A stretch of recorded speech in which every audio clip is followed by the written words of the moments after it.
religion in the Middle East, the Muslim countries. It's based on Allah, so it's the Muslim law, or the law of Allah, and in America it's the Judaic Christian law. So it would be well to know something about the foundations of Judaism and Christianity. First of all, Judaism is made up of at least 7 different ancient Semitic cults, about 7 different ones. And they all came together, and today we call them all together Judaism. But actually, Judaism is nothing more than about 7 different Semitic cults. One was called the solar cult, or the worshippers of the sun. One was the lunar cult, the worshippers of the moon. One of the cults was the stellar cult, worshippers of the stars. One was the Saturnalian, or the worship of the planet Saturn. And then there was one that was called the volcano cult, the worship of the volcano. There were many others, but those were the major ones. And all of them came together one day and became known as Judaism. And out of Judaism came Old Testament and eventually Christianity. But there's a lot of history in both the Old Testament and Judaism has not been told. I'll show you some of it today. Again, our laws in this country that we're supposedly living under a law is based on the old Judaic law. That's why we have a judicial system under the Judaic law. And Moses is the lawgiver. Consequently, if you get in trouble in this country, they say you broke the law. You're a lawbreaker, like Moses threw down and broke the law.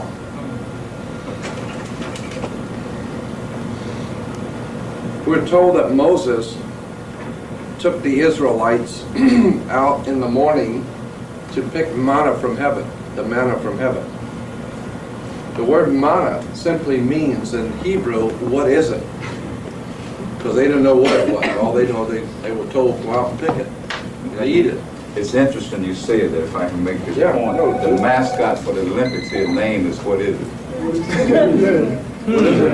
Right, that's right. That's the mascot's name for the Olympics. Is what is it? What is it? That's him. That's interesting. All right, go ahead.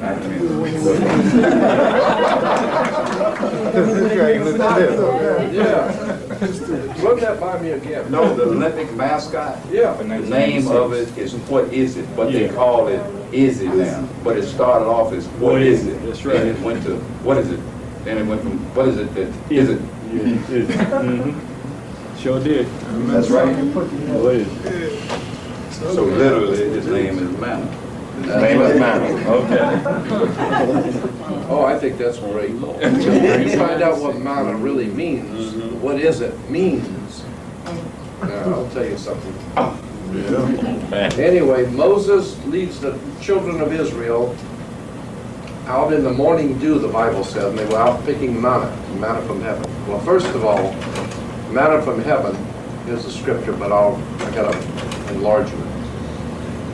In the Bible it says, and when the dew that lay was gone up, behold, upon the face of the wilderness there was a small round thing, as small as hoarfrost on the ground. And it was called manna. And when the children saw it, they said to one another, it is manna, for they did not know what it was. So it's called manna, and it means what is it? But the point I'm bringing out is that it was a small, round thing that grew in the dew in the morning, in the dew in the mist in the morning. The small, round thing grew. And here were the characteristics of manna. In Hebrew, what is it? And its 7 characteristics were, it was small, round, flaky, wafer, sweet, hard, melted, and it was from heaven. So it's a small, round, wafer-like thing that was sweet, and rather hard, and it was called manna, or the food of the gods. And we trace back the word manna not to Hebrew but to the ancient Semitic word in books like, and I have about 7 different books on this subject, but this is 2 of them. One book is called The Sacred Mushroom and the Cross, because we find that the word manna is traced back to the old Semitic word for mushrooms. Here we have the book. Is a study of the nature and origins of Christianity within the fertility cults of the ancient Near East by John Allegro. The Sacred Mushroom, Key to the Door of Eternity. The search for the secret plant of the ancients, used to send the mind to another world and into the future. There is such a fact, it is a factual truth, that certain mushrooms are not just hallucinogenic, but they do release in the human brain a spiritual ability to connect to the God force. And that's a fact. So it's not just hallucinogenics that we're just seeing visions. There are certain mushrooms that do have that quality that allows the human mind to open up and connect with the universal God force. And so that's a pretty heavy-duty experience for when you get on certain mushrooms. You start seeing things, some strange things, but them things are real. Peyote is one of them. Okay, so what we're talking about here is the book, The Sacred Mushroom and the Cross, showing how the connection between the sacred mushroom and the cross of Christianity. And many of the early church fathers were totally into the use of manna, or the mushroom. Here is the high priest of Israel, and it's important that we show you his headdress. There's the headdress of the high priest of Israel. He's wearing a mushroom, right? Mushroom head. So that's where they get that from, getting the head. That's it. Exactly. Getting the head. Yeah. Chump is wearing a woman's robe, but he's a teacher. He's the teacher. Yeah. It's the teacher, and he's teaching people, but from the use of the hallucinogenic mushroom. But that's important for you to understand why the mushroom and the connection between the symbolism of what he's wearing, the symbolism. Mushrooms have always been worn in the Middle East. That's a rather big one there. That looks like an opium posse. That's the whole pot there. Now here is a convention of mushroom heads. Here's another bunch. Oh, wow. Yeah, a bunch of mushroom heads. Here's a small committee of mushrooms. There's another small committee of mushroom heads. This guy looks like he's been on it for a while.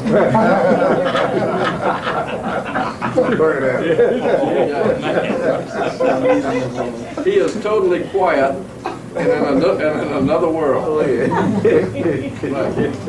But he's holy. The only thing holy about him is his underwear.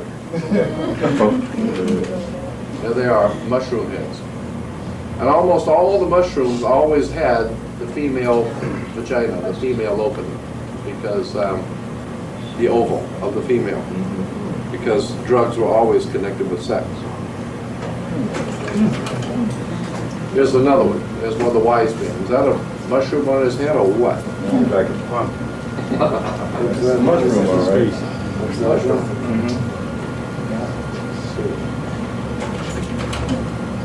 Now, volcanoes, like any other impressive and fearful aspect of nature, volcanoes have been the object of worship for human beings from the earliest Stone Age.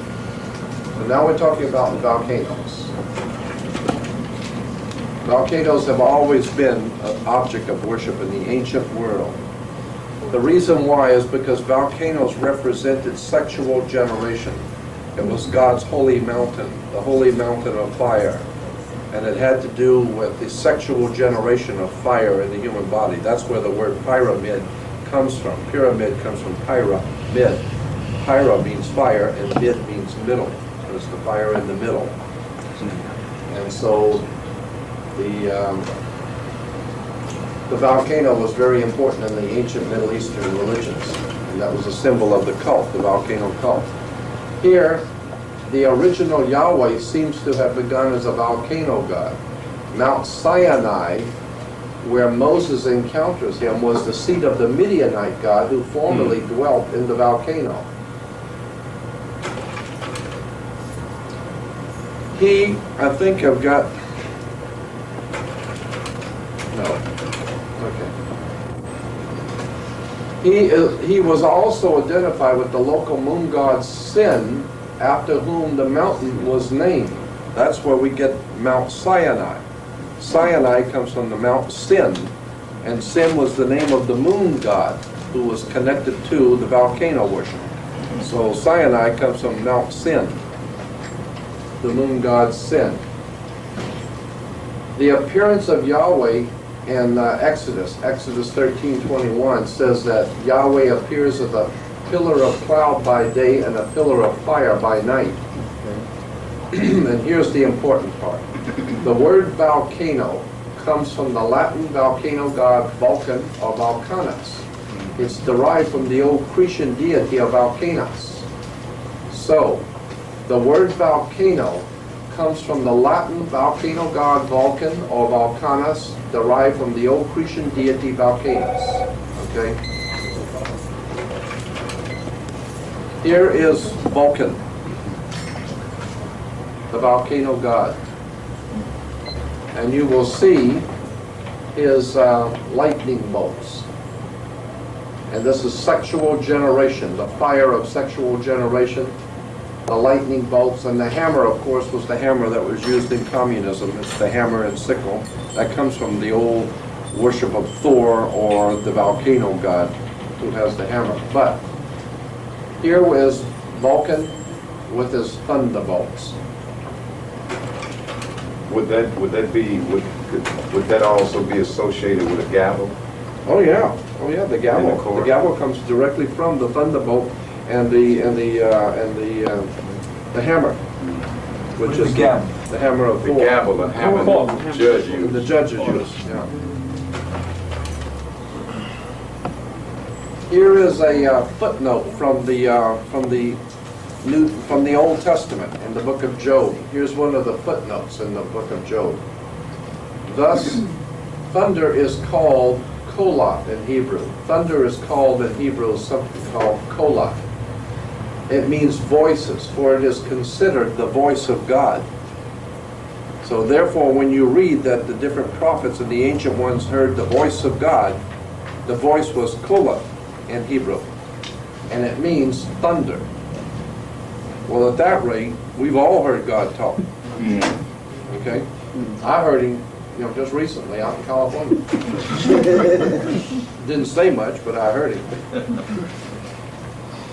Here it is again. Closer. Thunder is called kolat, the voices, for it is considered the voice of God.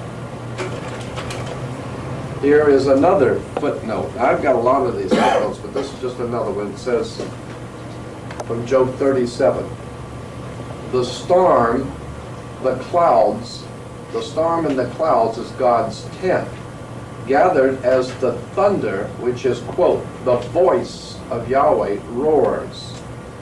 They descend and God shoots the arrows of his lightning. So we're talking about God who has thundering, his voice, the voice of Yahweh is thunder, and he descends and God shoots the arrows of his lightning. And from the Hebrew Tograms, the word the mist is translated literally his smoke. So now we have smoke and lightning and thunder.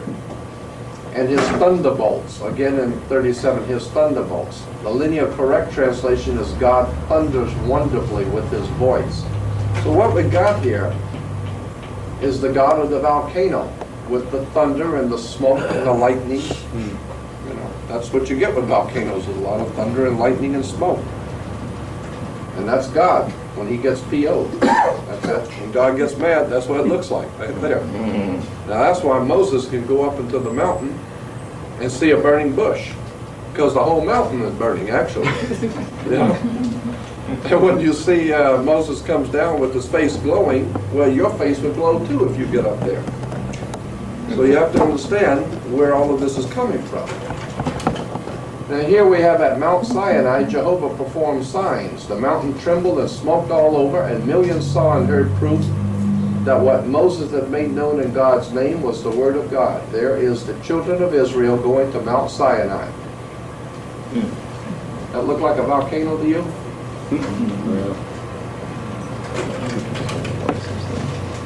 Here Jehovah led the sons of Israel to a mountain named Sinai in the desert. And there he gave them his law. Now we're talking about the law again. And we're all under the law. What law? Well, the Mosaic law. God's law. Okay? Well, what does that look like to you? Does that look like a volcano to you? And this is all from Hebrew and Christian publications. I got a whole stack of them. But I just given you a few, just to show you a few. That look like a volcano. Here is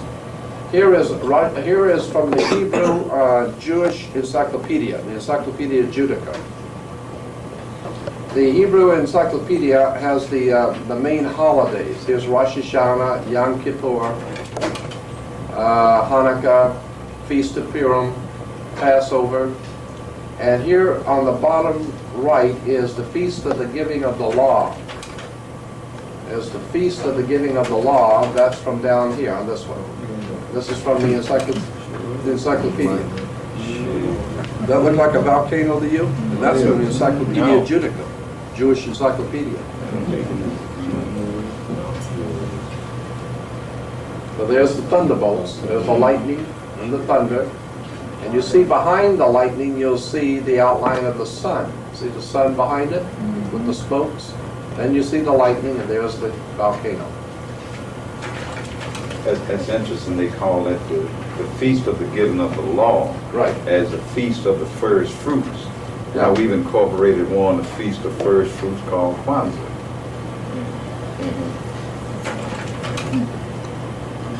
Here's another one on Mount Sinai. There's Mount Sinai. Does that look like a volcano to you with the thunderbolts? Now here's Moses throwing down the law and God's 10 Commandments. And what's that look like behind you? Does that look like a volcano to you? There's the sun coming up behind it.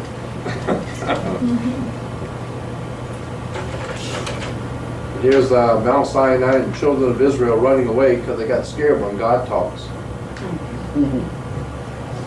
What we're talking about is the volcano God. And here's Moses. He didn't not only went up to Mount Sinai, he jumped in the volcano. No wonder they couldn't find him. Yeah. And his face was glowing. Right. Hell yeah, you go up and jump in the volcano and see your face don't glow. Second degree burn. Hell, everything on you is going to burn. And glow. Okay. Now, remembering, of course, that the volcano god was Vulcan or Vulcanus, okay? Here's part 2. Now, here is the benediction symbol. This is the symbol in the Catholic Church when the Pope blesses you. The blessing is like this. The blessing of you with the cross, the sign of the cross. And the reason why Catholics make the sign of the cross on their chest is because Pharaoh made the sign of the cross, and when he was buried, was buried with the sign of the cross on his chest. So therefore they make the sign of the cross on their chest. But here is the benediction symbol, which is a symbol in Hebrew in the Jewish religion to bless you. If the Catholic Church anoints you and bless you this way, but here's the way the Hebrew or the rabbis will bless you. If you're a Jew, the rabbis bless you with this symbol from God.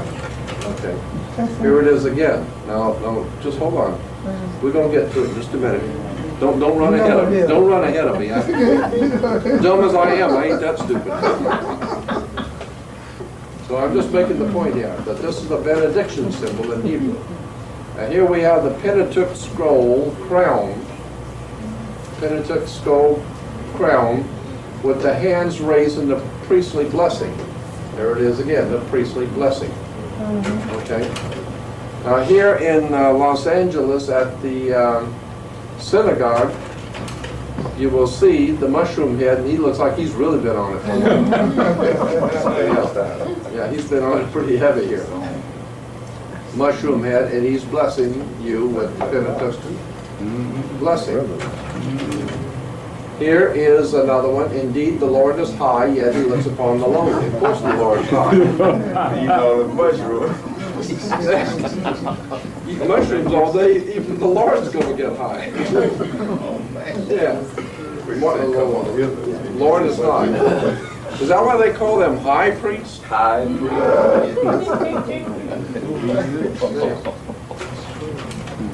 Now here's the rabbi at the synagogue with the giving the blessing. Okay. Now that's why Mr. Spock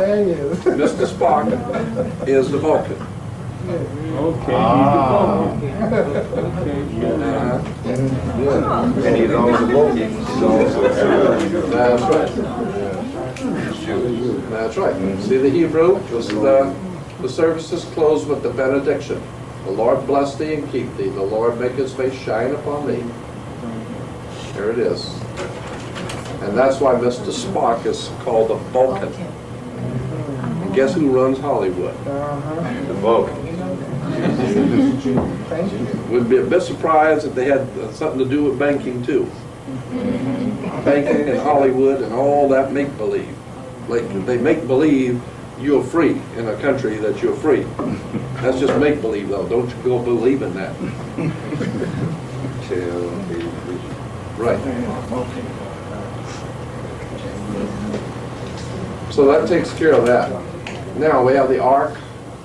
Raiders of the Lost Ark. Remember Indiana Jones and Raiders of the Lost Ark? Now, how many people know what the Lost Ark represents symbolically? You know what the Ark means? Ark of the Covenant. Ark of the Covenant. You know what that means? That's a symbol. The Ark of the Covenant was the holy box. It represented the female womb. This is the female. This is the female box, or womb. That's what the Ark of the Covenant represents. The female box, you know, her womb.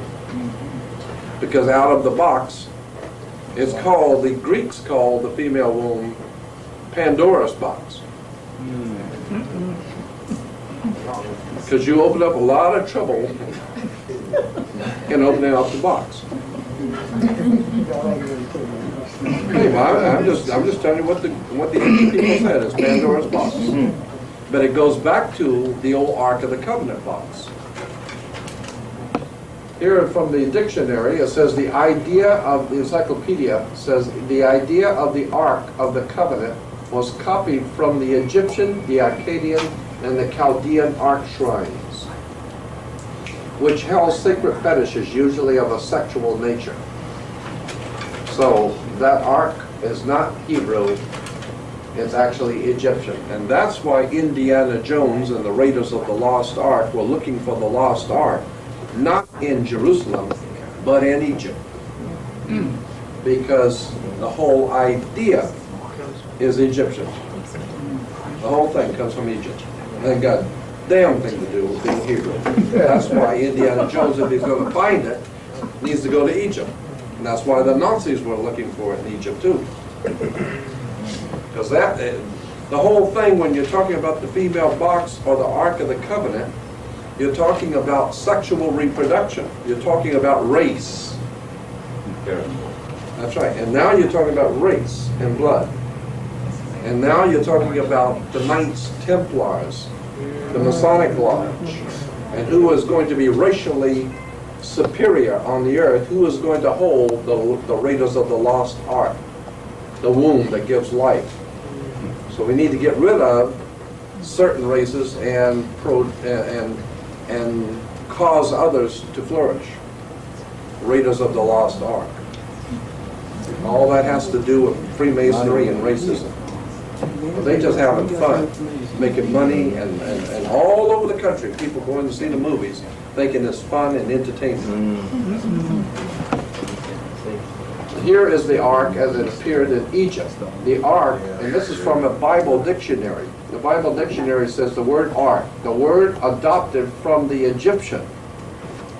Well, that ain't all that they adopted from the Egyptian, but that's just one more example. There's the ark. It's Egyptian, not Hebrew. And the angels, remember the angels that were on the mercy seat? Yeah, there's a mercy. And the mercy seat, the angels' wings came together to make up the opening of the female. Angel of mercy. That's it. Guy sees him and he said, mercy. Mercy seat. Mercy seat. That's it. Now, we can throw this in too very quickly. In Egypt, there was a celebration of the first spring rains, the rains that came in the spring, and the spring rains brought the flood of the Nile, and consequently they had a celebration of the flood of the Nile, and they call it the celebration of the coming of the new rains in spring, and so they called it the Ark of Noah, the Ark of Noah celebration. The Ark of Noah is the moon in the lower quarter. The lower quarter of the moon in spring brought the spring rains, and the celebration of the rains that would overflow the Nile and bring water and life and nutrients to Egypt. So they celebrated the first spring rains when they celebrated it with the story. And the story was it was a great flood that destroyed the world, the waters of chaos. And the waters of chaos came and destroyed the world, and God replenished the earth. And so the celebration was called the Ark of Noah, because in the ancient language, Arka meant wet, and N-O-A, Noah, meant moon. So Ark of Noah was the wet moon, the celebration of the wet moon. Now the Hebrews came along and said, "Yeah, that'd make a good story. We can sell this for $29.95.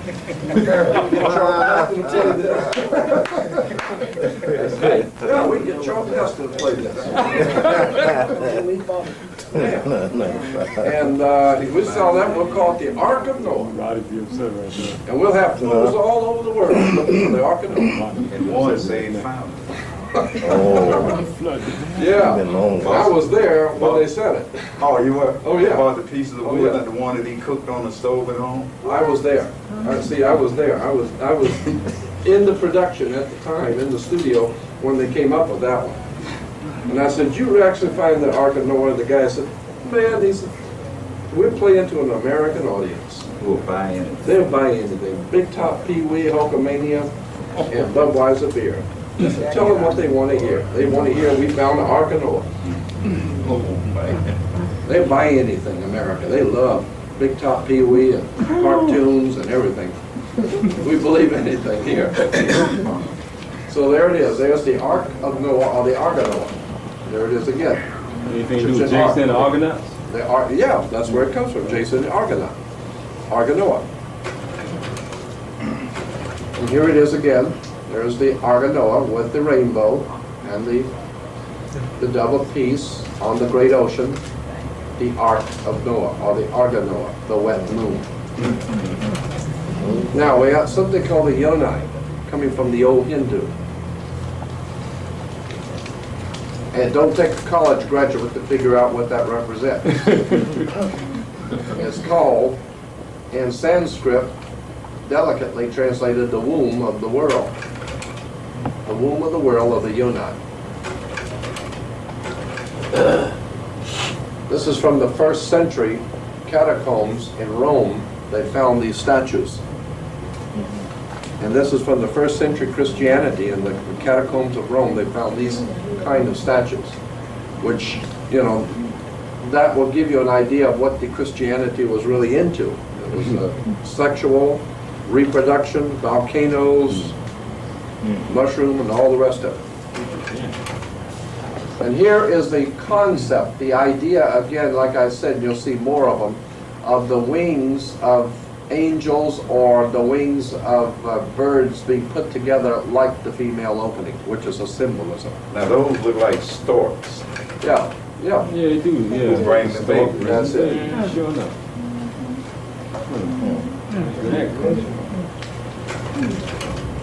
Here it is again. Masonic symbolism, private language of the craft, yes. So that's, that's the whole story there. We don't get no better than that. Here it is a little bit more explainable. The Ark of Noah, the female, the mercy seat, and the Ark of, and the Holy Ark. But now the angel's wings become more demonstrative. You can now see it a lot better. And here it is, the Hebrew rabbi with the Yonai. Here it is with the bat mitzvah when the Hebrew girl becomes a woman, the bat mitzvah. The African celebrated the coming out of life. The Hindu coming out to life from out of the womb. Jesus coming out of the womb. And Mary, she is the womb. And here's the, here it is again, another one of the gods coming out. And as I said yesterday, in Washington, D.C., we have the Washington Monument. The Washington Monument is an Egyptian symbol. It comes from Egypt. It's the obelisk. The obelisk, or the Washington Monument, represents the male phallic. It's the male. And it connects with the Oval Office in Washington, D.C. So that's why the president has an Oval Office. He's operating from inside the female.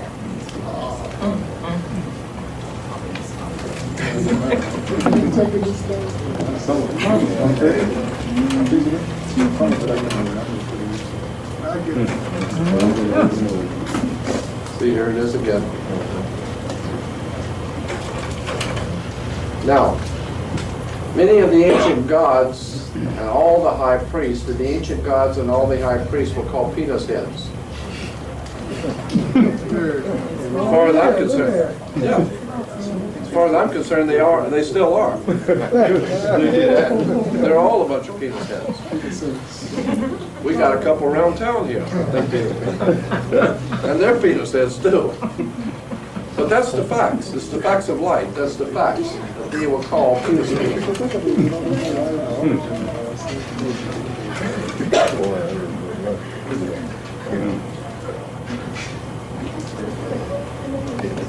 The arrogant, pompous, arrogant, penis head gods. Right? You see the headdress? You will see the same headdress on the Hebrew high priest. The Jewish high priest wear the same headdress. Pope. And the Pope wears the same thing. The Pope, and this is Hebrew, but the Pope wears the same one. The headdress. Now we have something like the pillar. It's called pillar. That's used in our architecture today. Pillar. Okay. So pillars are still being used in Western architecture today. But pillars were phallic emblems of many of the gods and heroes. So when you see these pillars, they're phallic emblems of the male. So don't be proud if somebody says you're the pillar of the community.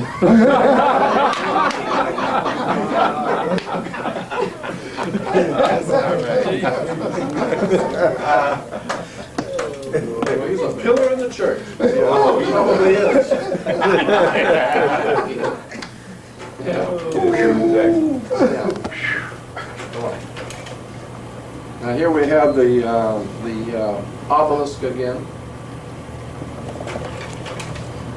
The word obelisk comes from the Greek word meaning a pointed pillar. The old joke that calls the United States' largest modern obelisk Washington's greatest erection. So that's the obelisk. Now we have something called a lingam. Lingam. The phallus, this you can read, this we'll read later, but the phallus of the lingam was usually painted red and anointed with holy oil, to which the Greeks gave the name of chrysom. We're going to show this again, so I'm not going to go into it right now. You'll see it later. But it says, of course, oil was necessary for the insertion of the stone phalanx into the virgin. Later, the oil itself became a symbol. Kings' heads were anointed with oil, being likened to the head of the god Venus. Okay. Good. Now, yeah. So when you use the term Christ, you hear the word Jesus Christ, and Christ comes from the Greek word Christo. And Christo means oil. So what you're saying, and that's why Crisco oil. Because Crisco is Christo. Means oil, period. The anointed one. The anointed one. So when you say Jesus Christ, you're talking about Jesus, the anointed one, or Jesus, anointed one with oil. And it was the insertion of the male into the female with the lubricant of oil. So that's what it is. So when you hear Jesus Christ, don't think it sounds too important or impressive or holy, because there ain't nothing holy about it. Now, in the ancient world, there were almost always two twin phallic pillars at the temple gates of the temple openings of the great temples in the ancient world. They almost always had two phallic pillars. I think that's probably symbolism of they're getting you coming and going. You got two of them there, right? When you go to church and go to the temple. But the point is that there was always two phallic pillars, and that's why churches today, when you drive by most churches, you'll see the pointed arch of a door and the long pointed arch glass windows.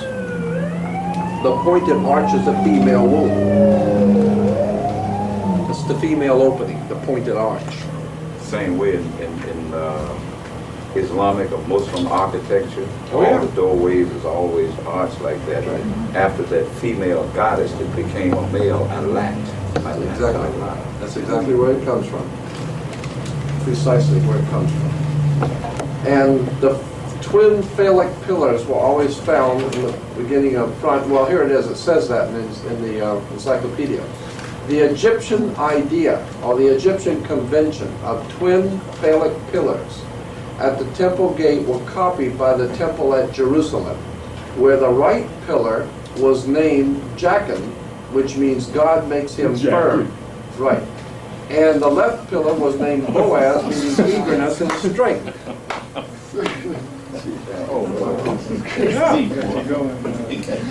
Yeah, that's in the dictionary. Hell, I don't like this stuff. It's in the encyclopedia.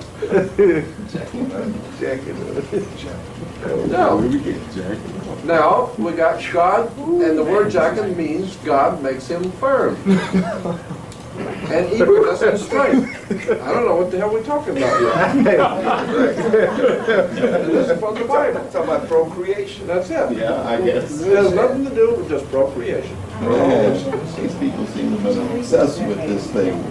But the point is, it's been cleverly hidden in symbolism, so that if you don't know what's being said, you will read it one way, but you're not understanding what it's really talking about.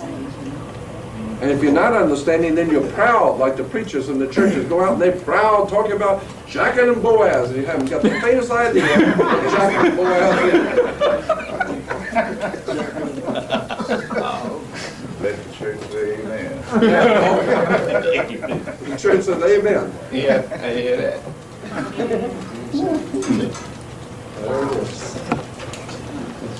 There it is, temple built by Solomon. What do you see? There it is, Jachin and Boaz, and the temple built by Solomon. And there it is, Solomon's temple. That's the lotus at the top. That's right, the lotus at the top, exactly. Yeah. Oh yeah. What, are we recording this too?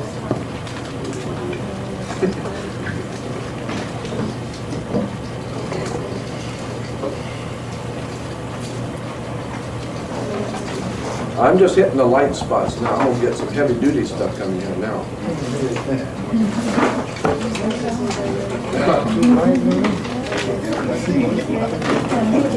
You noticed that, right? Now here is the ground plan for the Temple of Solomon. Here's Solomon's Temple, the ground plan. And you'll see there's Jachin and Boaz. and there's the holy, and then there's the most holy. And we're told that there's a veil between the holy and the most holy. Okay? And the only way you can get to God is tear through the veil. Now, that's why Dr. Ben says that heaven is between a black woman's legs. That's exactly right, but that's exactly what it meant. That's what it meant. It meant Heaven. heaven was the paradise. And the paradise was based on the old ancient Semitic terms and words.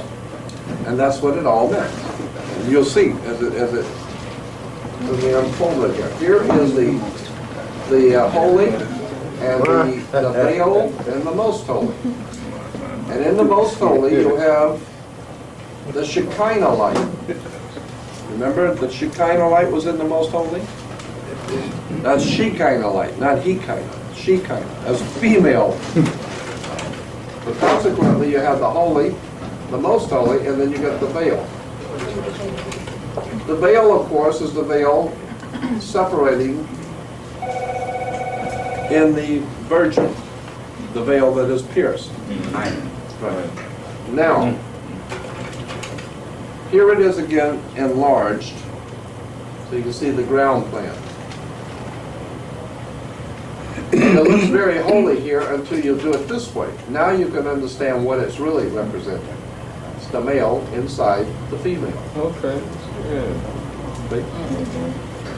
So that's the most holy. So when you hear all the rabbis and the Jewish people talk about, oh, the most holy of Israel, and all the Lord is in his temple in the most holy. Better watch.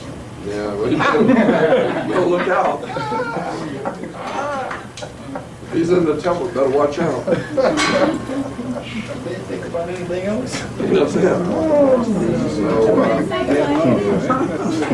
So just remember when you hear all this talk of religion about the holy of Israel and the most holy, what it's really talking about. You see, I don't have any problem with this. I just like for them to tell me the truth once in a while. Tell me where it really comes from instead of playing me for a fool. Right, that's exactly right. So that everybody talks about how holy Israel and how holy the temple, that great and holy temple in Jerusalem. Ain't nothing holy about it. The only thing holy about it is the story. The story is full of holes. Yeah, And here's the temple, downtown Los Angeles, the Hebrew temple. There's the two phallic symbols. There they are, the twin phallic pillars. Same idea, just giving you an idea about how it's everywhere. That's why when you drive by churches, you'll see the steeples, church steeples. Church steeples represent the male phallic. So when you drive by the churches and you see the male phallic in symbolism, just remember, and this is exactly why today the Jews in Jerusalem and the Jews in Europe prayed to their God when Adolf Hitler was killing Jews. And they looked to their God, Jehovah and Yahweh, to save them. But there was no God to save them from Adolf Hitler's hands. That's why from thousands of years the Jews have looked to God to save them. And no one has come to save them. Today, Christians all over the country are praying to God to save them from this terrible thing that's happening to our land. And there ain't no God saving them. And they're losing their homes, they're losing their children, they're losing their families to drugs, their wives, families are breaking up, and the more they pray, and the more the catastrophes come, and there's no God coming to save them. Why? Because they're worshiping the wrong God.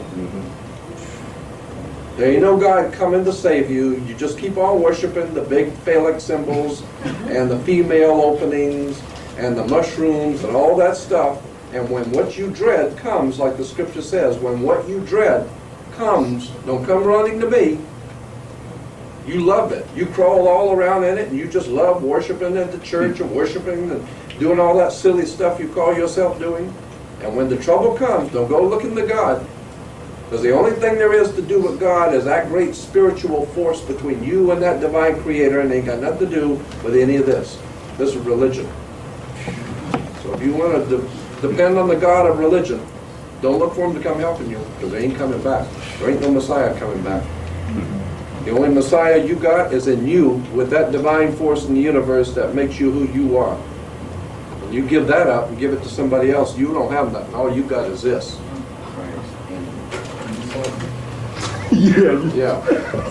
So you might as well go and expect it, because you're going to get it, right? That's right. And here we have the Ambassador College in Pasadena, Worldwide Church of God. You heard of Herbert W. Armstrong? I read both his books. Yeah. I signed him about a few $100. Well, here's the Ambassador College in Pasadena. Okay. See, this is just a. Here's this picture up here enlarged. What's that look like to you?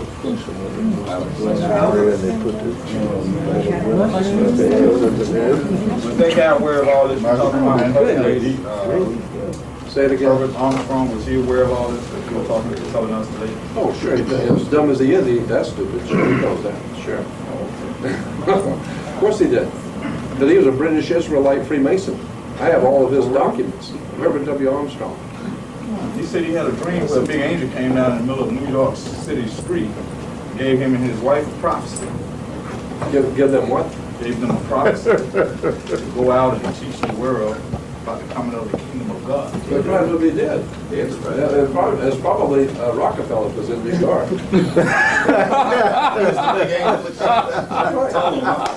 And he said, Chuck, I want your ass out there.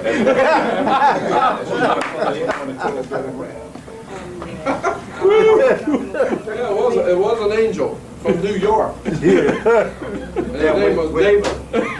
We call him just David Rockefeller. Now, when you understand angels in depth, you'll see he is an angel. That's right. Angels, according to Frederick Ide, who wrote in the book, what's the name of it? The Popes Bear All, Unzipped. Angels were what the Pope called young male homosexuals from northern Germany. Yeah. I can dig it. Germany. Makes sense to me. When you understand all of this, what it's based on.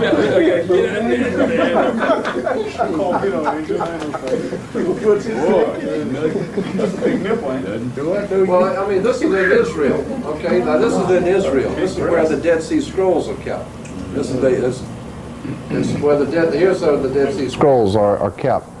And they built this thing, and the whole idea is the same concept. That's the one that made it. That's it. You got it. Now, here we have something called anointing with oil. Now, remember, we were reading this a while ago, anointing with oil.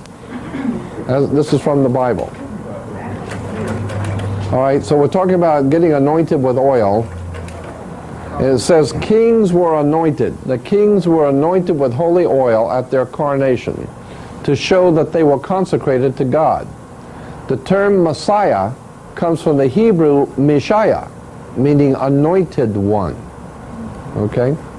So kings were anointed with holy oil at their coronation to show that they were consecrated to God. The term Messiah comes from the Hebrew Messiah, meaning anointed one. One of the kings or high priest being anointed with holy oil. Here is another prophet of God being anointed in the head with holy oil. Here is Saul being anointed in the head with holy oil. This actually goes back to the Egyptian anointing with holy oil. The phallus, and here's the one we were reading before. I got a better blow up of this one. The phallus or the lingam was usually painted red, anointed with holy oil, to which the Greeks gave the name of chrism. Thus the divinely begotten one was given the name of Christos, meaning anointed. Jesus the Christos, or Jesus the anointed. Of course, oil was necessary to the insertion of the stone phallus into the virgin. Later, the oil itself became a symbol. Kings' heads were anointed with oil, being like at the head of the god penis. So when you hear all these wonderful kings of Israel were anointed in their head, that's because the people looked on them as big penises. Yeah. Now, when you look at that, I can't help but draw the association in words. When you look at that, it's called, in Greek, called chrism. All right? Yeah. Now, when you get down into street terminology here, Yeah. it's called jism. Yeah.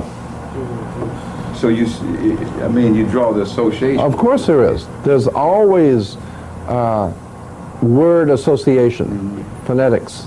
There's always going to be associations symbolically in languages.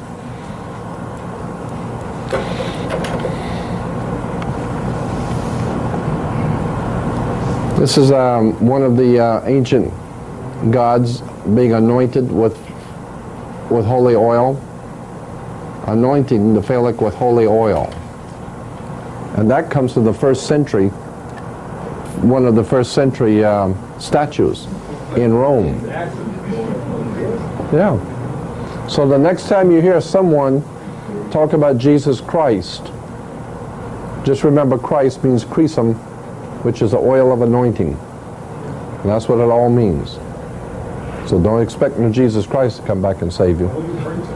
Right. Huh? A lot of people like you myself pray to Jesus Christ. Yeah, well, you're praying to a big Peter.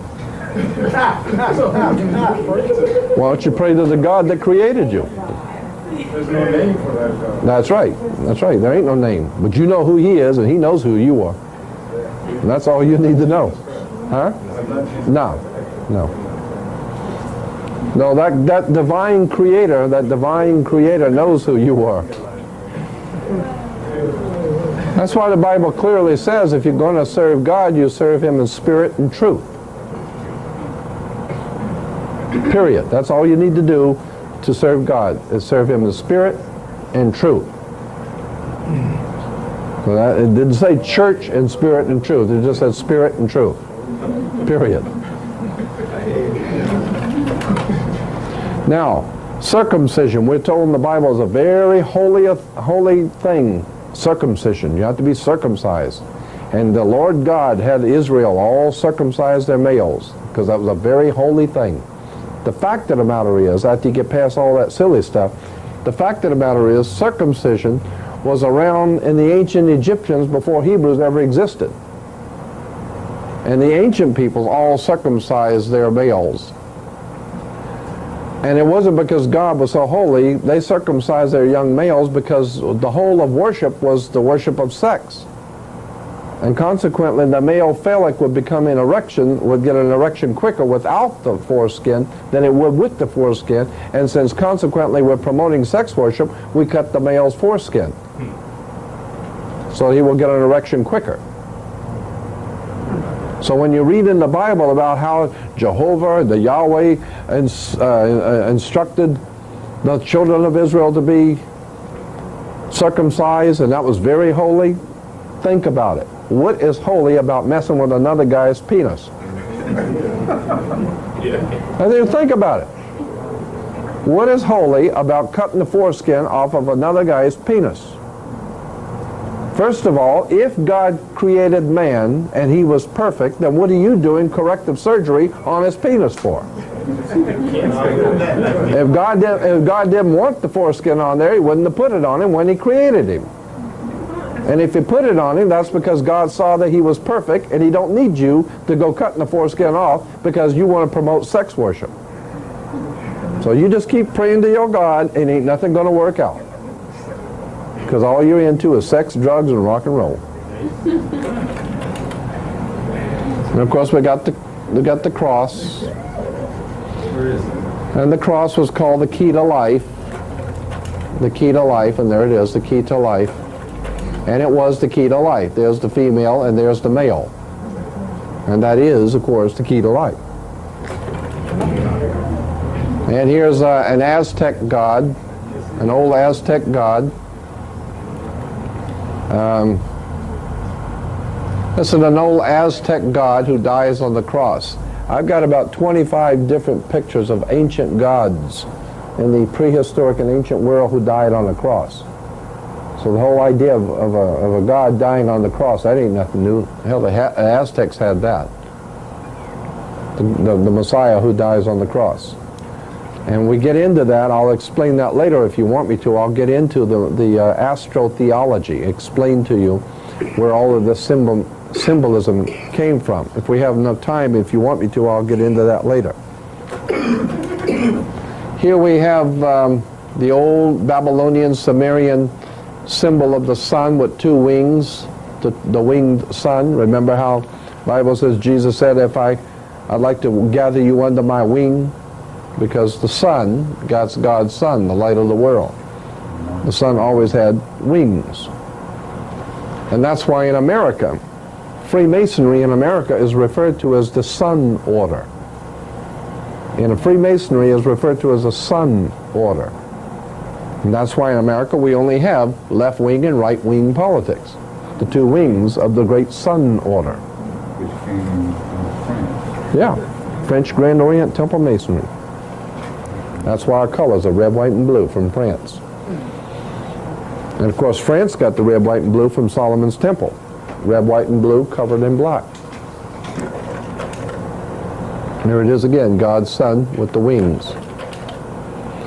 Here is the worship of Osiris with the Ka symbol on the Ka, or the raised hands, the Ka symbol, which symbolized the worship of Osiris or the worship of the sun. Raised hands. Here's Horus, of course. Horus. Here is it's actually, the symbolism is the sun in the constellation of Aries, the ram. The sun for the 2,125 years in the age of Aries, the ram. Consequently, today the Hebrews blow the ram's horn because they're worshiping the ancient god of Aries, the ram, God's son.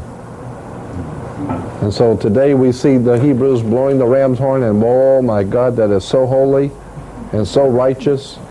And they got the big Peter heads blowing the horns, and it looks so holy and righteous until you figure out what all this is. That's the same old worship of the ram god of Egypt. And the idea is that the Messiah was being celebrated. The Messiah is the Son, God's Son. S-U-N, not S-O-N. God's Son, the light of the world. Of course the Son's the light of the world. Well, He is risen. Well, that's what the sun does every morning. It rises. Yeah. Well, yeah, and the ancient Egyptians said as long as the sun rises every morning, there will always be life on the earth. As long as the sun comes up on the earth, there will always be life. So consequently, the sun became synonymous with everlasting life, because the sun, God's Son, will guarantee you everlasting life on the earth. Not for you, because you're going to die, but on the earth, there will always be everlasting life. But not for you. So in other words, as an individual, you're going to die, but the earth will always have everlasting life as long as God's Son, because that's His gift to the world. And consequently, they realized that all the life on the earth, all life on the earth comes from the sun. And the sun was giving energy. It gives out its energy so that the plants and you consume the energy and you stay alive. So therefore, God's Son is giving His life energy. He's giving His life so that you may live.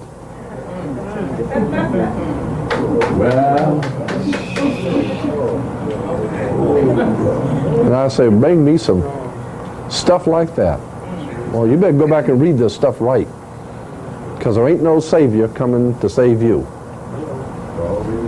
He's already here. I'm talking to it. You look in the mirror, and that's it. That's as far as it goes.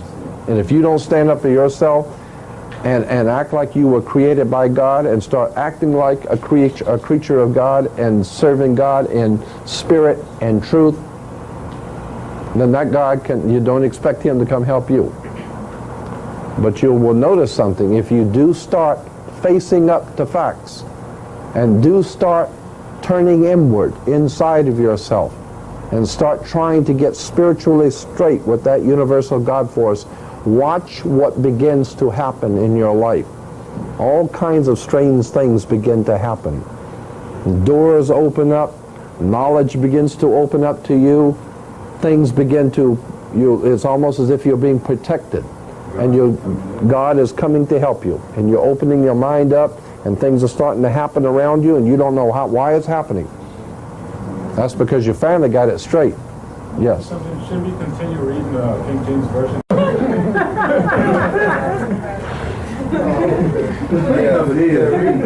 You can read and worship anything you want to, but know the truth, and the truth will make you free. That's it. You got that right. According to who? That's why the King James is called the authorized version, because it was authorized by the king. Now, anybody who knows anything about King James knows he was a homosexual murderer that raped boys and then killed them after he raped them, and then would go out hunting and kill large animals and cut them open and lay in the blood. So he obviously had some problems. And he's the one that authorized the Bible, the King James Bible. So that's why it's called the authorized version. He didn't give you the real one. This is the authorized version. This is what you're supposed to read as far as the king's concerned. Well, most of the people who talk about the authorized version, they state that he has nothing to do with it, but the scholars that he... Oh, of course, of course. So this is... Oh, yeah, absolutely. But you got to know as well as I do that if the King of England hires you to do some translating, he's going to check it out before he puts his name on it. And if you put anything in there that he don't like, you got to know that he is the king and he can take it out. And then when you look and see, and you know the scholars that he chose to write. They were all Freemasons. They were all Freemasons. Absolutely. And, see, and there you have in the connection. The connection. You just look at where they came from. They were all Freemasons and Rosicrucians. Yeah. So therefore, the king would say, "Here's the deal. You translate it.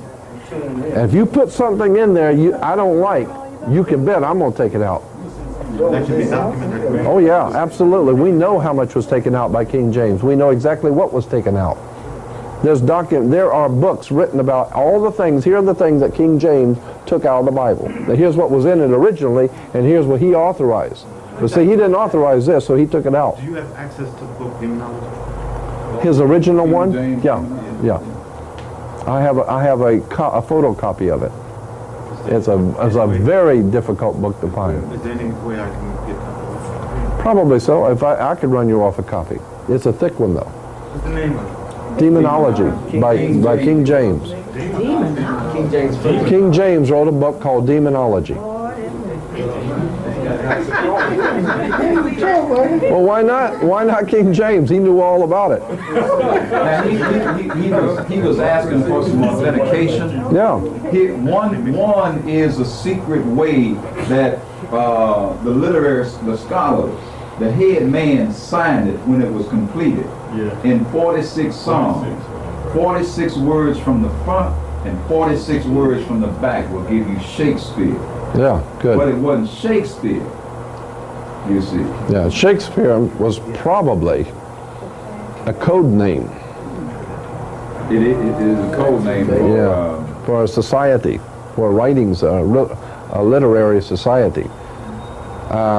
There's a whole thing on that up here in Manly P. Hall's book on Shakespeare. Manly P. Hall's book on Shakespeare. Secret teaching. Yeah. Where Shakespeare was not an actual man, it was the signature of a society, a secret society. And if you spell out their agenda, it spells out Shakespeare. So it was like a writing society that was promoting an idea, and they made it look like it was one man's writing. The idea I will get into later, but it has to do with the preeminence of the British over the rest of the world. The British and the English. British comes from the Hebrew word berith. Berith means a contract or a covenant, and ish means man or men. Therefore, British is berith-ish, which means the men of the covenant, or the men of the new covenant. And the men of the new covenant are going to be, and the new covenant, of course, is the New Testament, which is the promise for a kingdom that will unite the world, God's kingdom, and it will unite the world. That's why England is called the United Kingdom. And when the King of England is crowned, listen to what the Archbishop of Canterbury, when he reads to the new king his oath of office, it says that something to the effect that you are taking this position of King of England for Jesus Christ. And until such time as Jesus Christ comes back, you, the King of England, are King of Kings and Lord of Lords. And see, if Jesus don't come back, then you're God. You're as close to God as anybody's going to get. Yeah. But that's interesting when you see that the King of England is the vicar of Christ, and then the Pope says, wait a minute, what just went on here? You say you were the vicar of Christ? And the king said, yeah, that's me. I'm standing in for Jesus. And the Pope said, what you think I'm doing here? Yeah, you got a problem here. And so they broke apart. How sincere was the Pope last week on abortion? He did some articles on he don't think it was very humane, that the great danger going to happen if they keep up this abortion. Well, of course there's a great danger. You're going to be killing Catholics. Hell, he needs Catholics. That's it. And the more Catholics that die and the more Protestants that are born, that's the whole idea behind the abortion thing. The Catholics don't, the Pope does not want abortions because he don't want people killing Catholics. He wants Catholics to have 6,500 babies. Because every time you have a baby as a Catholic, that's one more vote for the Catholic. Catholic and Masonry. They're very much connected. Yeah, the Catholic Church is a Masonic, Semitic Masonic order. That's why the Pope wears the Jewish yarmulke. They still don't have any conflict with Yeah, that's right. I'll get into that later, showing you how both of them know that there's no conflict at all. It's ordo ab chaos, order out of the chaos.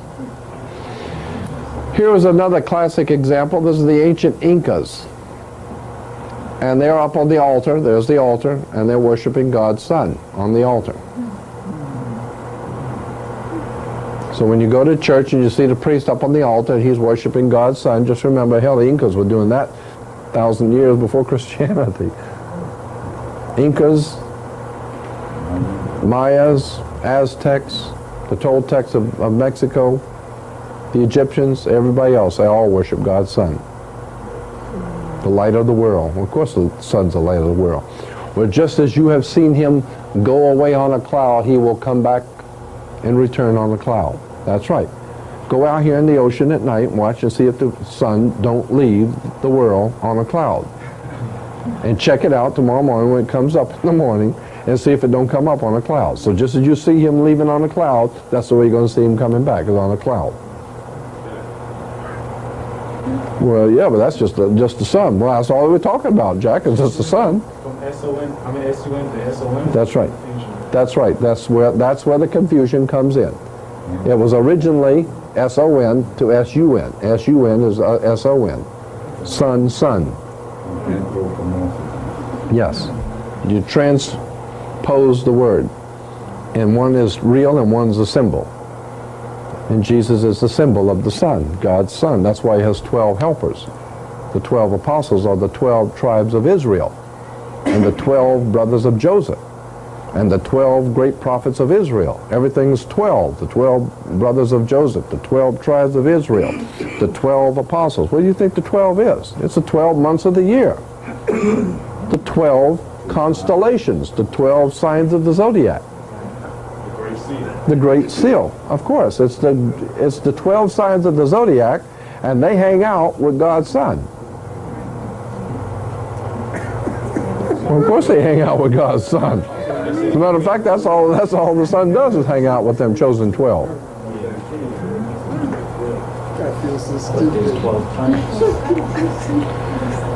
And that's why, remember the story is that Jesus was betrayed in the temple? Okay? This part of your brain up here where your head is called your temple. And Jesus is symbolically the truth and the light. He said, I am the truth and the light. He doesn't say, I represent the truth and the light. He said, I am the truth and the light. Because the Son is the truth and the light. Because at nighttime you can't tell what's going on. But when the sun comes up, that is the truth. You can see it right here. You're in the light. And so therefore the Son says, I am the truth and the light. Therefore, if you turn away from the truth, when someone's giving you the truth, but you can't handle it, and you turn away, and you turn back, that's the way you react to something that's too bright. If the wisdom that's being given to you is too brilliant, and you can't handle the light, you turn away from it, because that's too bright. Like Dracula. That's it. So therefore, that's right, you can't handle the light. So the point is, you just put to death, you just caused and made the judgment. You made the judgment to put to death God's Son. Where? In the temple. You just decided you don't want to hear it no more. That's it. So you just give him the judgment. He's going to die. Now when he dies, where does he die? Where does the truth and the light die? In your head. Skull place, Golgotha, the place of the skull. Is that the tree of life going up your chakra to your brain? Oh yeah, the tree of life is the chakra that goes up to the brain, right. Is that in relation to George Washington cutting the tree and keep it from blooming maybe? There's all kinds of connections can be made. But I'm just saying that that's where we put to death God's Son, is in Golgotha, or place of the skull. In other words, in your head. That's where you put the light and the truth. In your head. That's why I say my people are destroyed for the Lack of knowledge. So the original version of the Bible, what's happened? Where is it? I don't know what's happened to that Number one. one, what is the original version? Yeah, that's the big question. And then what happened to it? Okay, you said that there were parts that were left out. Yeah, And, okay, and you said you have access to those parts. yeah. So, But that's not even important. What is actually important is the original, not even the one that King James got a hold of and he messed up, but you need to go back to the actual original writings from whence the Bible came from. If you go back to those originals, now that's where you're really getting into the serious stuff.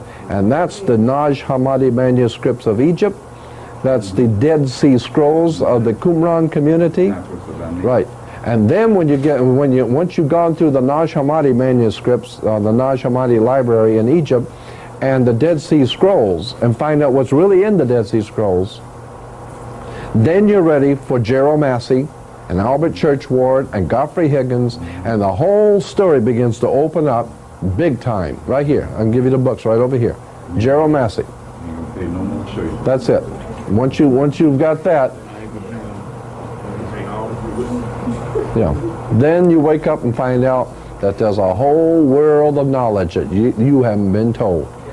And they figure that I've had priests and ministers tell me that kind of information right here is on a need-to-know basis, and poor folks don't need to know. They all know it. If they went to seminary, they know this. Why do you think they call it a seminary? Cemetery.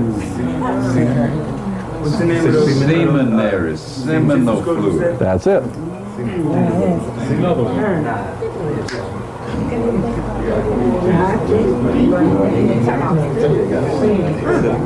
They go to the seminary to learn how to give it to you. That's it. It's incredible. Yeah.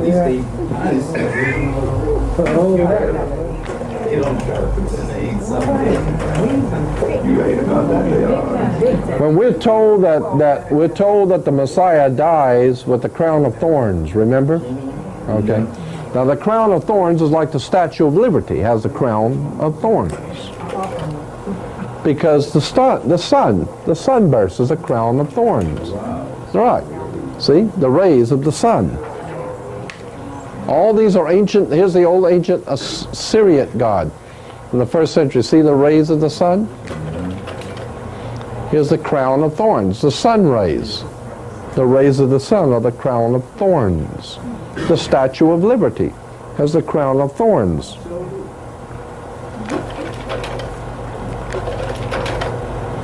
Now here, this chump has God's Son in his heart.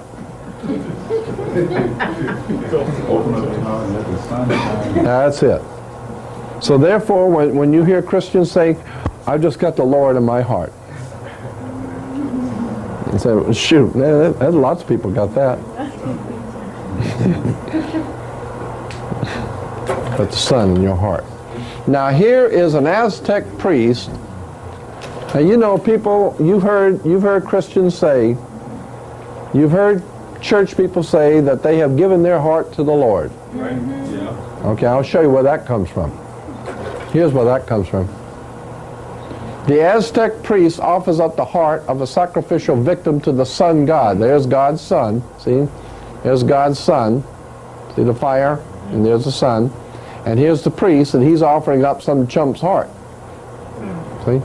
So he's offering up a heart to God. Now, of course, he's not offering up, incidentally, he's not offering up his heart. He's offering up somebody else's heart. Yeah. Yeah. Now, here he is. See the Aztec human sacrifice. He's offering up his heart, somebody else's heart, to God's Son. So whenever you hear somebody say, yeah, I gave my heart to the Lord, well, that chump did too. But he didn't give it willingly, but he gave it to God's Son. So that's why it don't impress me to hear somebody say, well, I gave my heart to the Lord. Oh, are you kidding? Only for a few moments, though. Not for long. That's what the Aztecs used to do. They cut open the chest and pull out the heart and offer it up to God. They give God's Son their heart. You remember that temple of downtown? Yeah. Mm-hmm. Now here is the fish god Dagon from the old ancient Hindu. Dagon. Or Dagon. Dagon. Yeah. What's the big muscle guy? Arnold Schwarzenegger. Yeah. Oh, yeah. When he's gonna raise Dagon with the horn in the head. Yeah, right. Well, there it is. And that's where we get the story of Jonah and the whale. Goes back to the ancient Hindu. The Hindu, and we're talking about 3,500 years before Christianity, the Hindus had the story of the great prophet who was swallowed by the fish.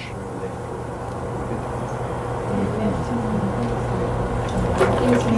Now, Mr. George, Michael, you missed one of the slides. Maybe it's about the fifth one now. I was trying to interrupt. You didn't comment on that one. Which one was that? It looked like it had a sun and a face coming out, but you skipped that one. oh, no, that was just showing you that priest of worshiping the sun. Just one more priest worshiping the sun. Because all priests. So you didn't have on a mushroom head. I didn't know. Yeah, well, no, not all of them. Just the Hebrews had on the mushroom head. You know, but all priests in the world worship the sun. All of them.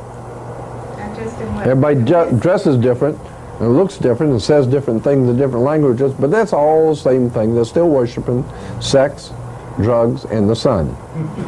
That's it. So that's the bottom line. Yeah, and that's it. What you see is what you get.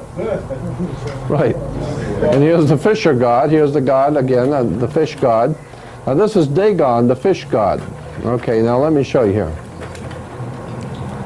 Here's Anis, one of the old ancient Anis, the fish man. He's an ancient god in the Babylonian Sumerian system. He was called Anis, the fish god. Okay, and he's wearing the fishes. Now here is a Assyrian king or god wearing the fish head. See it? Now, when you see the Pope, see? When you see the Pope is wearing the fish head, see?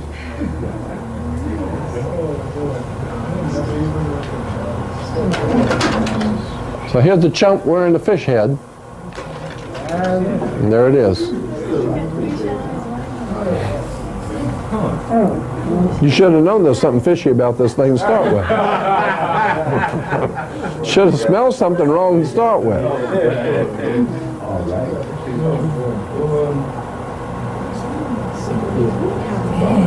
Then they went on, the Scandinavians took it and had Freya. Precisely, and that's why they eat fish on Friday. Freya's day, or Friday. Friday comes from Freya. Freya. And Freya is the fish god. Therefore, the Roman Catholics eat fish on Friday to honor the fish god. I think all the fish markets know about that. That's right, of course. So all the trucks come in on Thursday. That's right. And that's why all the fish markets are not going to care that I'm out here blowing the whistle on them. It's incredible. Okay, now that's part one. How do they know how to make the symbols and not the last slide? If you had not shown that, I would not have known, and maybe some other people. So how do they know to make it where it will not appear to be what it is? Well, if you don't know what it is, it don't make no difference how they make it. Right. You don't know. They don't want you to know. If you don't know what the story is, they can make it anyway. Make it anyway. You wouldn't know. I have a lot more. Excuse me, brother. How you doing? I have a lot more. You were saying about those fish heads. What were they? Those Yeah, people now wait a minute, I want to tell the audience one thing. I got a lot more yet, so if you're interested, I got a lot more we're going to do. Now, what was your question? You saying about the fish that I was trying to write it down. What were those people celebrating again? The fish heads. I mean, what was their background again? You mean the Fish god? fish head? Oh, it's Dagon, D-A-G-O-N, Dagon. Dagon, the fish god. And that's why Jesus is called the great fisherman. And that's why Christians are called fish. Because you catch fish. Do they clutch you? Fisher of men. You got caught. And that's why they say you got caught by pulling the wool I'm off your scribbling, eyes. so. The lamb. The lamb pulled the wool over your eyes. So the lamb don't really have no real significance other than that. The what? Well, the lamb has a significance, yeah, it does. It goes back to the old Sumerian worship of the sun as the lamb. That was the sun when it dies in the winter was like a sacrifice, and consequently they sacrificed the lamb in relation to the sun. But I'll get into that later too. Incidentally, if you understand that the 12 apostles represented. Okay. Is that restaurant next door open? Yes. Yeah. Could somebody get a couple of those drinks that we had here before? The ginseng? Yeah, the ginseng. Somebody could go over and get a couple of the ginseng drinks. And then I'm going to get on with this.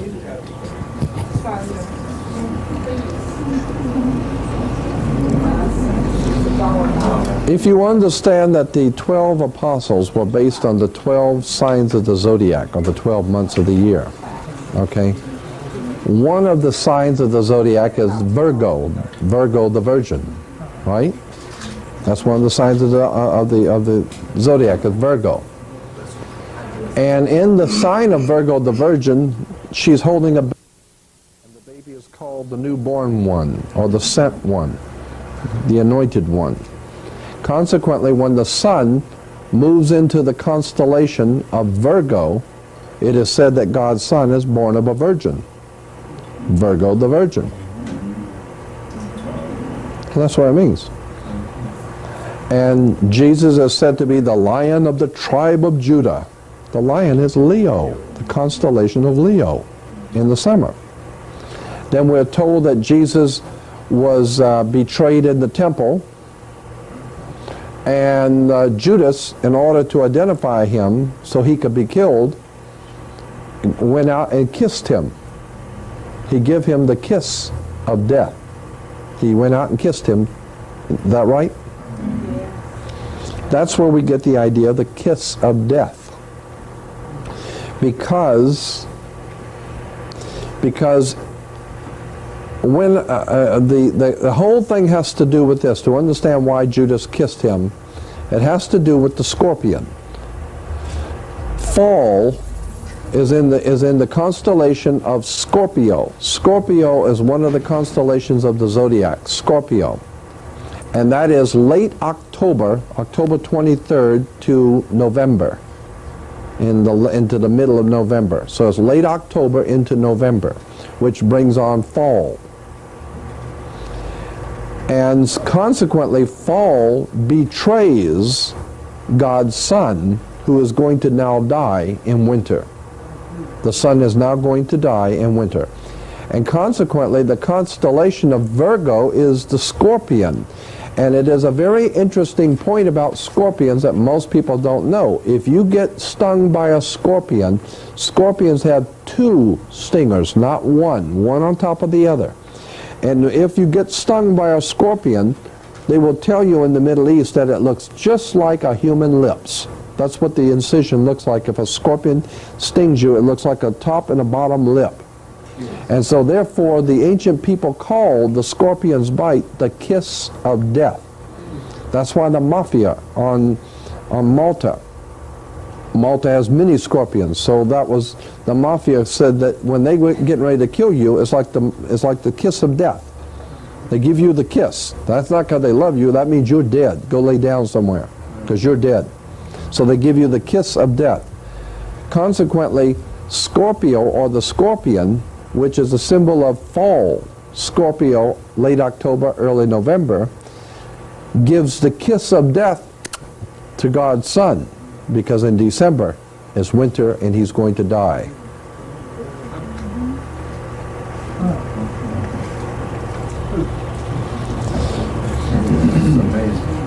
And then, I might as well go and finish this off. I'll finish this off. Something happens in December that's very interesting that most people don't know. The ancient people knew it because they saw it. We don't know it. The calendar, the round sun calendar, like the Aztecs, the Mayas, and the Incas, and all the Egyptians, everybody had those round sun calendars.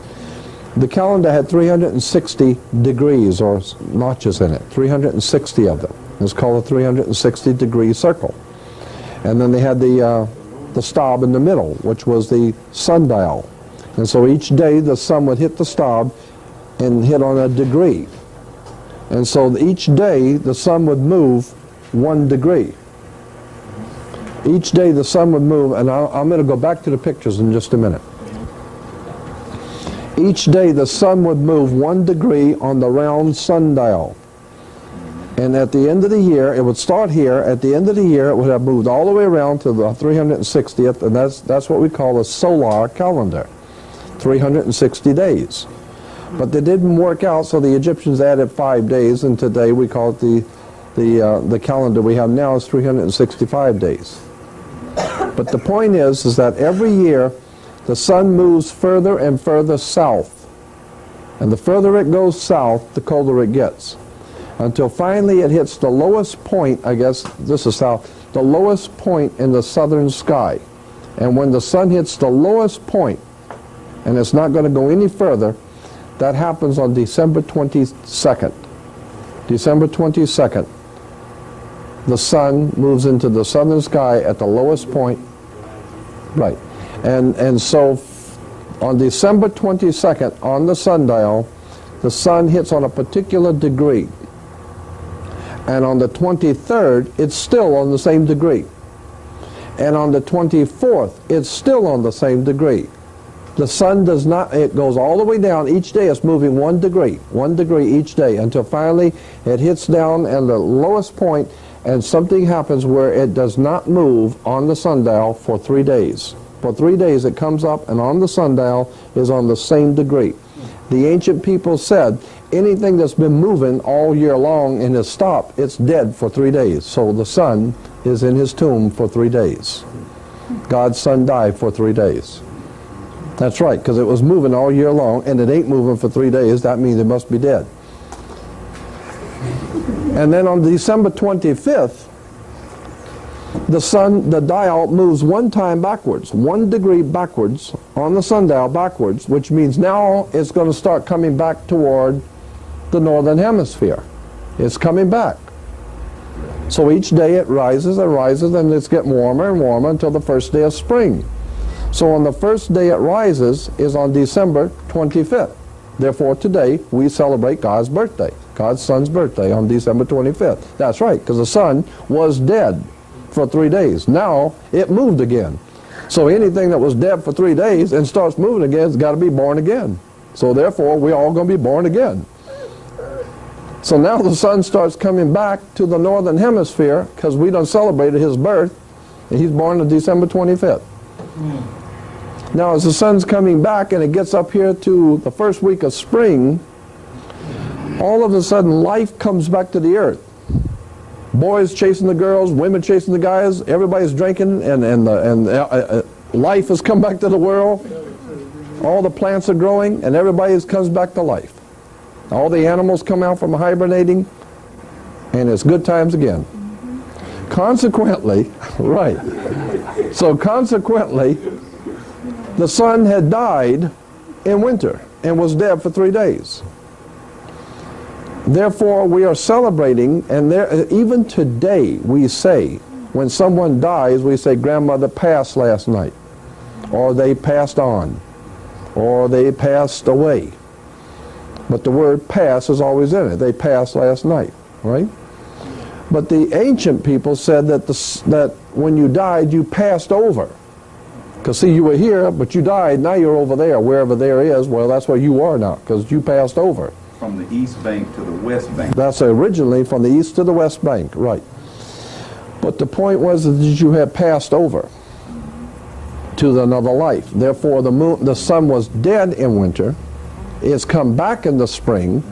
So the ancient people, 2,000 years before Hebrews ever existed, they celebrated the first week of spring, and they called it the Passover. So today we celebrate the Passover, a very holy occasion. No, it's the first week of spring. Damn. Ain't nothing holy about that. The first week of spring. And then the Christians celebrate the resurrection. Of course the sun's resurrected. It was dead in the winter, and it come back in the spring. Now it's resurrected.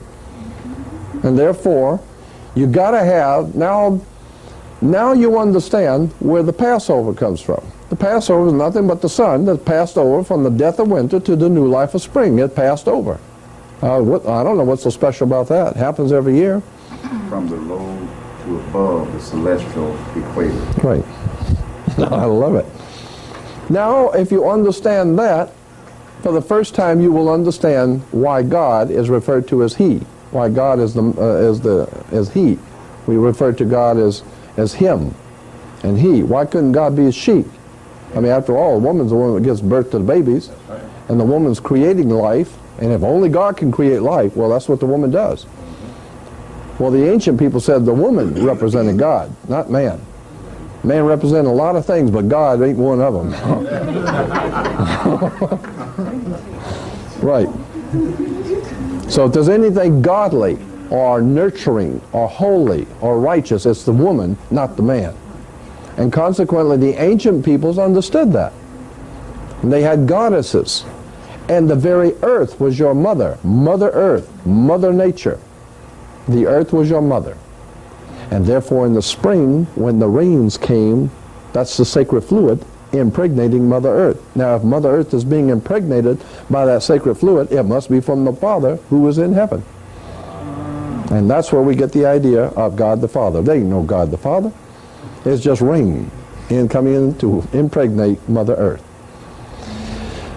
The original God in the Hindu religion, one of the absolute oldest gods in the Hindu religion, his name was Rain, R-A-I-N. That's why today we call the sacred fluid that falls from heaven rain. But that's where it comes from, the god Rain, who was the great male who impregnated Mother Earth. And consequently, you can't have that kind of, you can't have that kind of activity, the father impregnating the mother, unless you have a wedding first. You don't want to be doing that kind of stuff until after the wedding, right?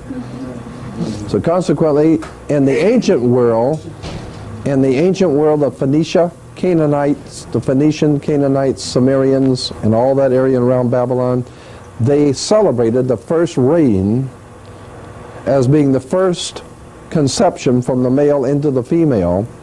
So they celebrated that first spring rain, and they called it the marriage feast of Cana, where Mother Earth asked God's Son to draw water so he can make grapes grow into wine.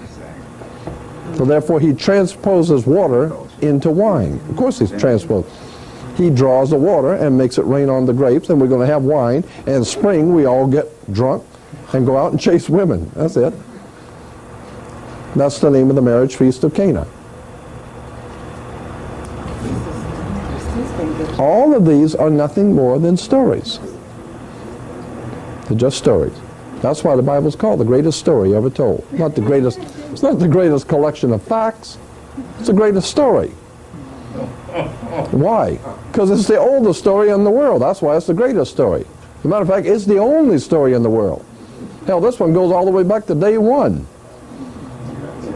And every culture has told it different.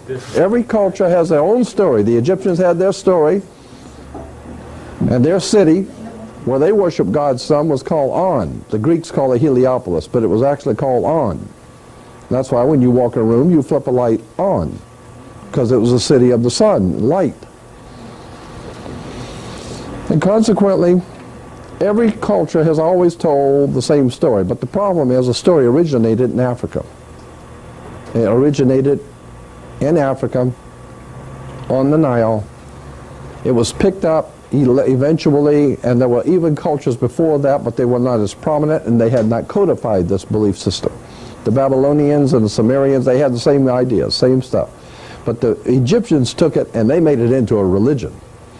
And they codified it and wrote it down. And if you're going to do it this way. And they had it all written down. And when you understand it all and begin to read it, it all makes sense. That's why the Bible's called the greatest story ever told, because it's the same story that's been told from day one. It's just been told in a different way, and you didn't see it.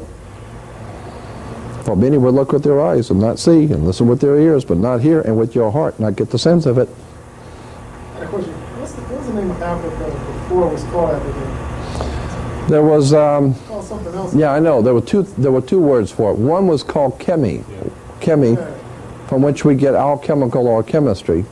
But there was another. Wait a minute. The land of Syriac. Yeah, the Kebulan. Yeah. And well, that's right. Yeah, but it wasn't called that. But I'm saying that it was referred to by many people as the land of Syriac. From. They said the word Africa is a French. It was just made. Well, yeah, the word today, Africa, probably is, because. Yeah. What? Alpha comes from the Greek for black. Alpha. Then you had in here Ruth. Ruth is birth canal. That's what the yoni symbol Yeah, was called. of course it was. Yes. It's called Ruth, from whence you get the name Ruth. Yes. All right. Then Ka. And then you get the word truth from Ruth. Afruika. All right. The black soul mother. Yeah. Black mother soul. That's according to J.A. Rogers. But there's also many, many other writers, many other authors, many authors. Yeah, we haven't been told the half of it. Oh, wait a minute, I got the wrong thing here. Let's start with this one.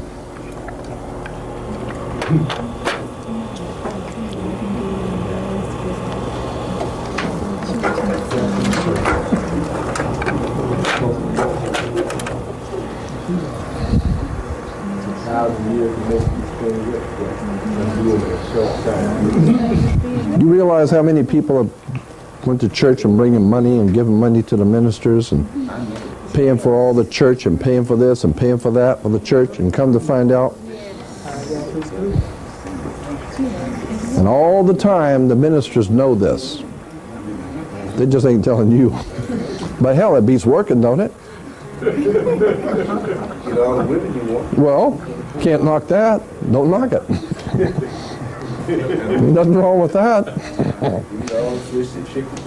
That's it. It's incredible. Oh, yes. Oh. What were you going to do with this? Are you going to be... It's just a condenser. No, I know, no, I'm talking about the film itself. Oh, good, okay. I had so many people coming in on a lot of things I do. People come in and take them and end up, they're being sold in France somewhere or something.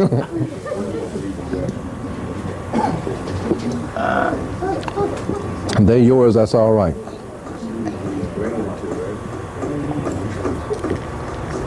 Anyway,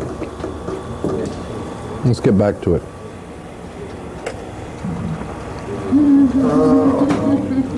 Yeah. Now the rose,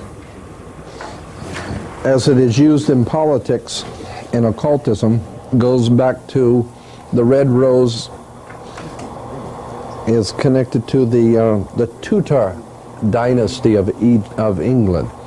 The Tudor dynasty of England, or the royal dynasty in England. Their symbol of the royalty of England is the Tudor red rose. Why the red rose? Because they're reds. Communism is referred to as red. The scarlet-colored wild beast in Revelation, scarlet-colored wild beast is red. And therefore the rose is the red rose of socialism and communism, which is the brains, is England. England is the brains behind socialism and communism. The Soviet Union, all of this communism going on, socialism, it's all British royalty. They're the ones that come up with the idea. They're the ones that had to finance the Bolshevik Revolution, the Communist Revolution. And so all their friends here in New York City, and all the big shots in New York City, Chicago, Citicorp Bank, and all that gang, all of them, they all put their money in with the British royalty and finance all the socialist movements throughout the world. What was the purpose in doing that? To collectivize labor. To collectivize labor. That's why you have a painters union, plumbers union, and the Soviet Union. It's one big union. One big union. Everybody works for the boss. Remember the Union Army? That's right. Exactly. It's to collectivize labor. Get everybody in the world to work for you. And therefore we'll have God's kingdom. Everybody will be on their knees, and we're going to smoke cigars in New York up there at the Waldorf Astoria, and the Queen of England will make another billion, and the Rothschild House of Rothschild will make another 100 billion, and all the poor folks will never wake up, and they'll never suspect, because they're waiting on the Lord to come back. And they ain't never going to see it coming. Well, is it true that the Social Security number is the mark of the beast? I don't think so, but I could be wrong. I think the mark of the beast, I have my own idea about what the mark of the beast is. If it is not the mark of the beast, it's a good try. It don't miss it by much. You know, it's a good one, but I don't think that's it yet. I'll tell you what I think, and this is just what I think. In Freemasonry, in world Freemasonry, there is a faction, there's a particular kind of Freemasonry connected with the York Rite, which gives us New York. New York comes from the York Rite, or the Duke of York, or York Rite in England. And the symbol for the York Rite is called Mark, M-A-R-K, Mark Masonry. M-A-R-K, Mark Masonry. And in ancient England, when the Freemasons would build something, that would say they would put their mark on it. And that was a Masonic mark. So when they would build something or or a great sculpturing or a picture of something, whoever did it would put their mark on it. And the symbol for mark masonry is the triangle within a circle. And that's what I think is the mark, is the triangle within a circle. And since you brought that up, I'm going to show it to you right now.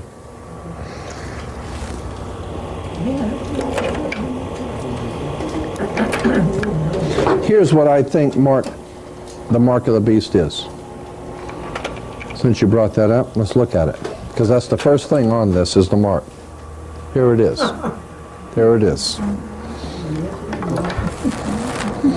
Oh, right there. That's the beast. Yeah, that's it. Yeah, as a matter of fact, huh? Yeah, Right over the oh my goodness. there it is. See it? The circle and the triangle, okay? Now, let's see how that works out. Here it is again, the triangle and the circle. The circle has to do with the sun, and the triangle has to do with the pyramid. Because the pyramids were always used in relation to worship of God's sun. And the circle and the triangle, which is a symbol of mark masonry. And I think this is the mark, the triangle within the circle. And if you saw the new movie that's out called Stargate, they not only were in Egypt with the pyramid, but what did they find at the very beginning of Stargate? The circle. And when they picked up the circle, did you see it? Did you see the movie? Oh. And when they pick up the circle, what do you see in the circle when they pick it up? Is the pyramid in the middle. Now you have the circle with the pyramid in the middle, or the triangle within the circle. Now here is a dictionary of Freemasonry. And here's a symbol out here on the there it is. You see that triangle within the circle?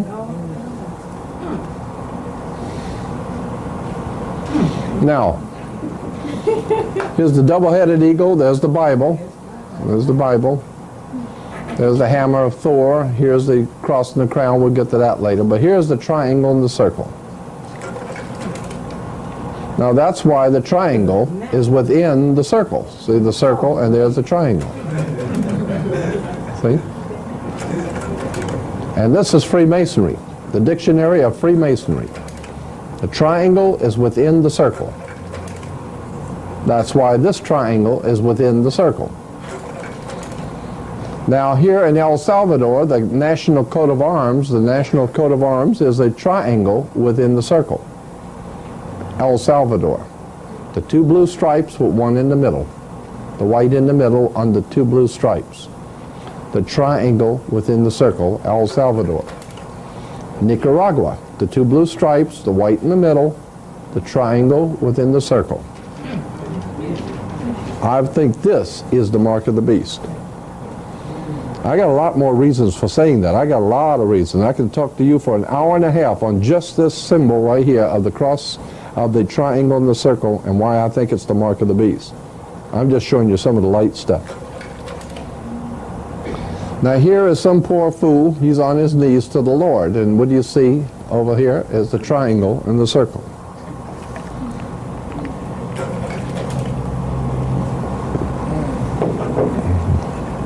There's the Masonic Lodge, and over here you'll see the triangle and the circle again.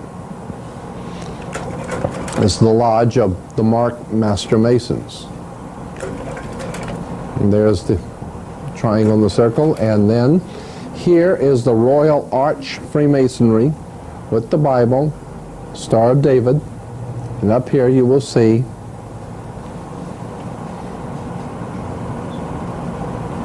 up here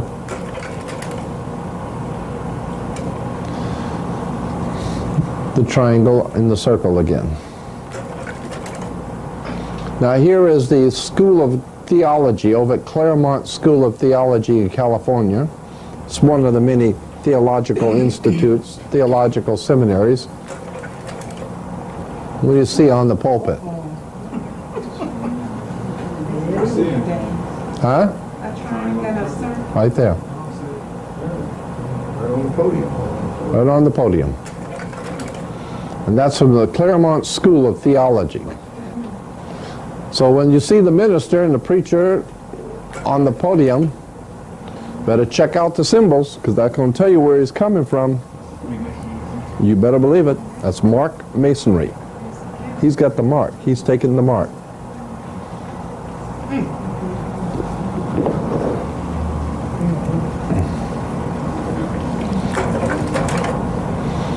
Just give you an idea how you see this all the time, the triangle within the circle. Yeah. Yeah. Space flight. Now, all right, now I'm going to get into the thing I was talking to you about Jimmy Carter before. Masonic orders of fraternity. The direct descent of the essential program for the esoteric school was entrusted to groups already well conditioned for the work. The guilds, now follow this because this is going to be a rather heavy duty and deep stuff, but I'm sure you'll find it to be very interesting. The direct descent of the essential program of the esoteric schools was entrusted to groups already well conditioned for the work. The guilds, trade unions, similar protective and benevolent societies have been internally strengthened by the introduction of a new learning. The advancement of the plan required the enlargement of the boundaries of the philosophic overstate. A world fraternity was needed, sustained by a deep and broad program of education according to the method. Such a fraternity could not immediately include all men, but it could unite the activities of certain kinds of men, regardless of their racial or religious beliefs, or the nations in which they dwelt. And here's the point. These were the men of towardness, the sons of tomorrow, whose symbol was a blazing sun rising over the mountains of the east. So it's talking about the Masonic orders of fraternity, and they were saying that if we're going to form a world conspiracy, you can't bring all the people into it at one time, but we could pick out certain people from different races and different groups who have learned how to go along to get along and know what to kiss and when, you know, and have proven themselves that they love the money and the women and all the other fun things that go with being on the in crowd. And we know we can buy them. So we can begin a new learning. An advancement of the plan required an enlargement of the boundaries of philosophic overstate. A world fraternity was needed, sustained by a deep and broad program of education. We got to teach all these people what to kiss and when and what all, you know, how to do it and how not to do it and what to believe and what to think and how to think. And that's what we're going to call education. And we're going to send them to school, right? And when they come out, they'll know exactly what to do and what not to do. And don't ask no questions. That's right. Then it says, these were the men of towardness. Now what I'm doing right now is I'm sharing with you something I haven't even gone into very much, because I'm getting ready to do a major story on this. I'm going to do a major story on this one. So I'm kind of breaking you in on some of the stuff I'm going to do. These were men of towardness, the sons of tomorrow, and here it is, whose symbol was the blazing sun rising over the mountains of the east. So the people who are putting this all together, they will call the men of towardness. Why?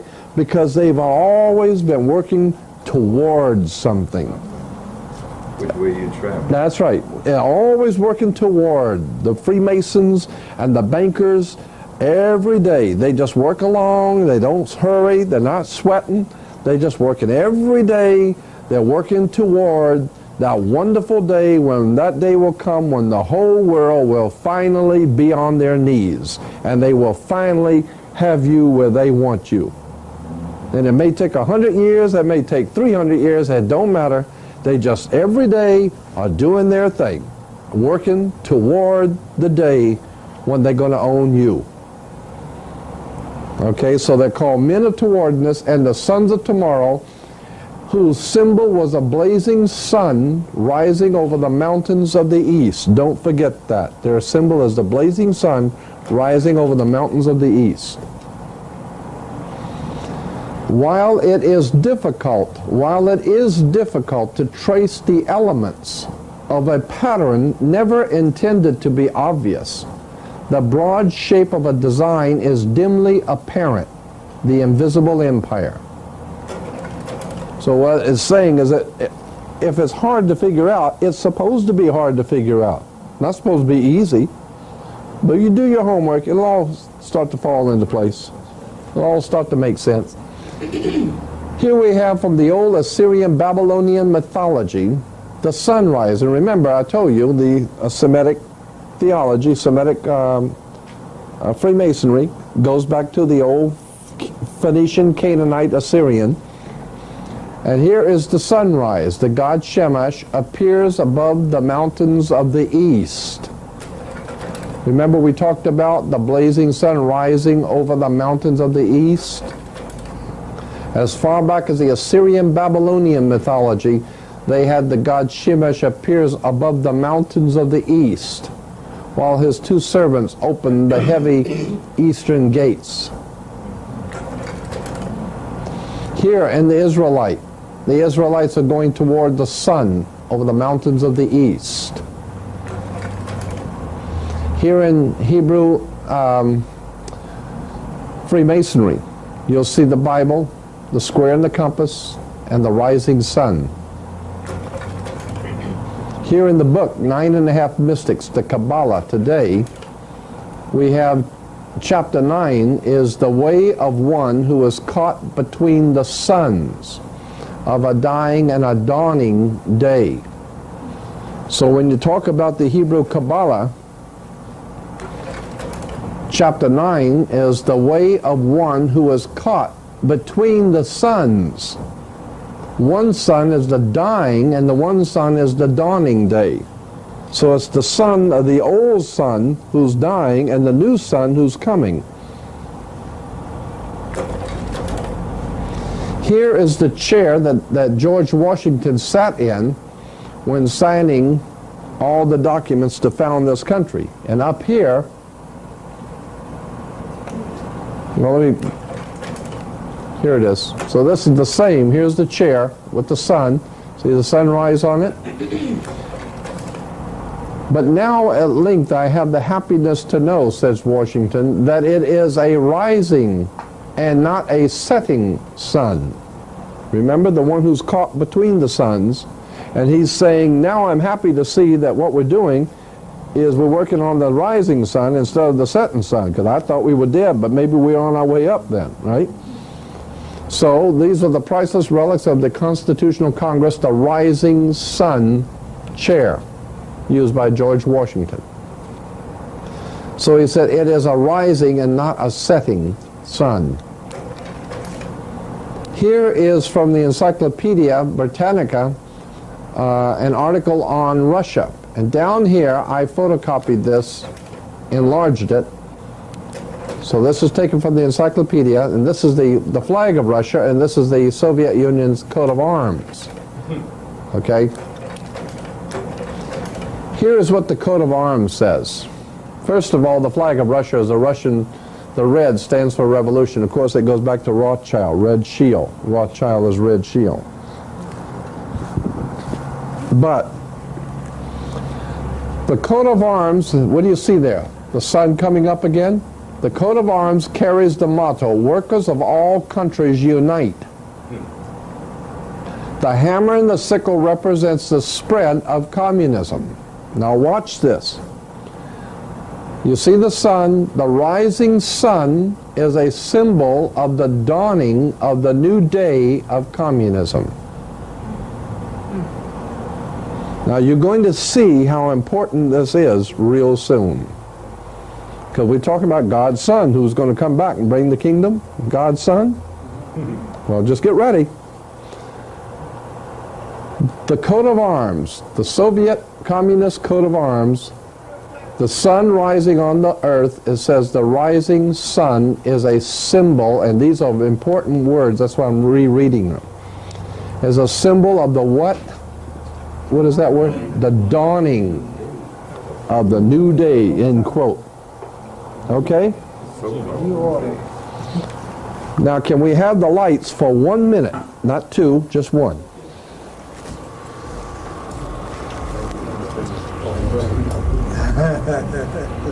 Jimmy Carter. On the back, when he was inaugurated, he said, "I see the sun rising on a beautiful new day." Okay? Flashing man. Uh-huh.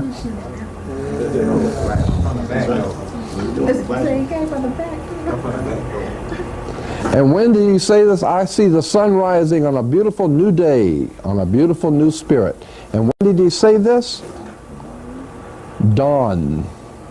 The dawn of November 3rd. D-A-W-N. Okay, He got up early so he could see the sunrise and gave a speech in which he said, I see the sun rising on a beautiful new day. That was a ritual. As a ritual. Let them know that he's in tune. That's it. You let the boss know that you understand. Okay? I see the sun rising on a new day. That's right, the new day of world communism. Excuse me. Does that have any significance with a lot of the corporations now hiring the former KGB agents Precisely. as security? Precisely. And that's right. the companies that we work for? That's right, a new day of communism. See, communism is not dead, it has mutated. Which companies So, do that? Are you talking about you want me to name a couple? the American companies or the Russian companies? There's all kinds of companies that are doing that. IBM, Coca-Cola, Yeah, AT&T, yeah. all the major corporations. It helps set up facilities. Keep y'all workers in line. And so that means, does it mean that if the martial law, whatever, they get ready to make a move, they won't have any Well, no, I'll tell you what it means. In my other slides, I will show you what that means. Okay. Well, just keep that question in mind. I'll show you what it means. But I wanted to bring out and call your attention to, and I can do it more yet, but I just want to call your attention to the sun rising as a symbol of the dawning of the new day of communism. And Jimmy was so proud to say, I see the sun rising on a beautiful new day. That's because you know who he is, and you know who he's working for. So if you think that he's acting like a communist and all this is a totalitarian state you live in, you damn right it is. Well, how does Habitat for Humanity, what he's doing? That's what communists always do. The Communist Party is always out there for the working man. The poor working folks, the poor folks, he always out there to help the poor folks. This way they're going to even be poor when he gets through with them. Give your baby some shots. Yep. You know, when Bush lost to Clinton, he said, it's the same game, I'm just passing the ball. That's it. That's my time now. That's right. I heard that houses that they built for the people, that if you die, it goes back to the either Jimmy Carter or the people that own it. Sure. So therefore, all the work that you put into it, you're really not gaining anything from it. That's all right. That's the way it is in life. That's it. Well, that's the way it is right now. Do all you want out there. You don't own nothing. You don't know nothing. If you don't have Lodial title on anything, you don't know nothing. There's a world of difference between getting a title. Really not doing anything. No, I know. So, you know, it may make it seem like he's doing something, but all the money is going to, you know, go back to either him or his family. That's right. That own it. That's why New Day was put in quotation marks. That's right. So-called New Day. Just one important thing on the loading. Will you create the loading title, or you going to get one from the person who's trying to own your property?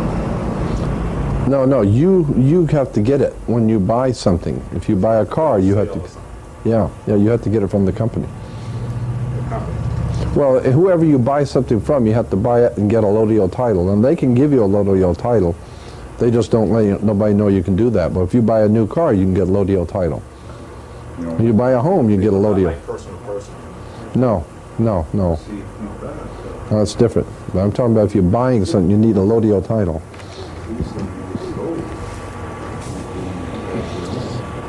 Okay, I just wanted to throw that little piece in. I got a lot more on Jimmy, but that's just a little quickie I want to throw in and let you know where he's coming from. So Jimmy sees the sun rising on a new day, and so do I. And Jimmy understands what it really means, and so do I. Now here we have, this is interesting, that this symbol came out for the Soviet Union right around 1937, 38, 39. Okay? Before, this symbol here for the Soviet Union came out into public use about 1938, 39. All right? And in 1939, 38, 39, when this symbol came out with this stuff here, the new day of communism, the dawning of a new day, when this came out in 1939, the big shots in New York had a big party, and they called it the World's Fair.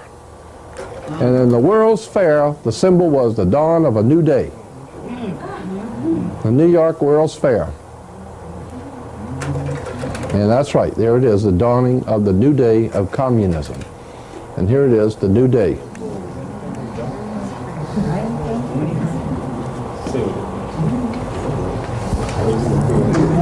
And that's the New York World's Fair. New York is the Empire State, remember?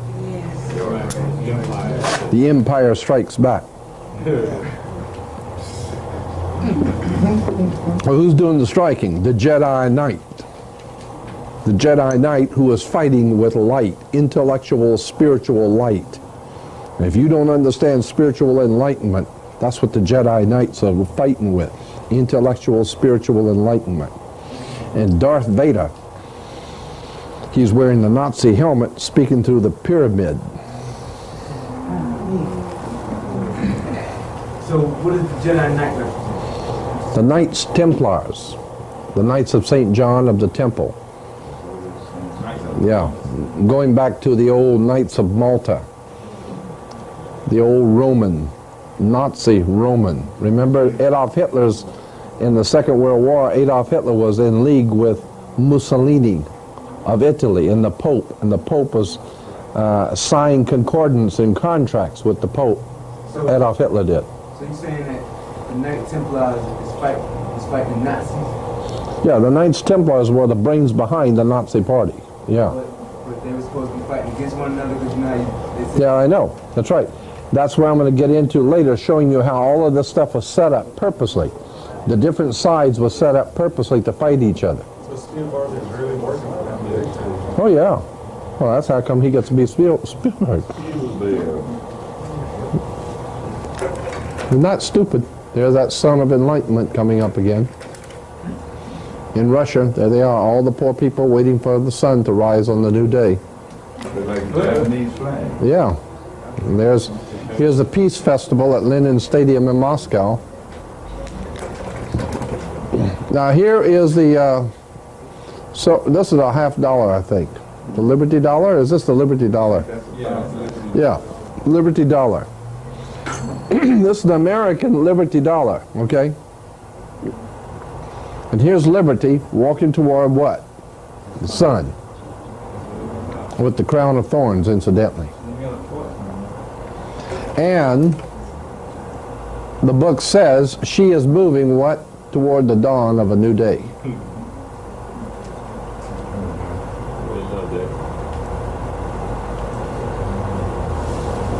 So all of our coins celebrated the coming of world communism.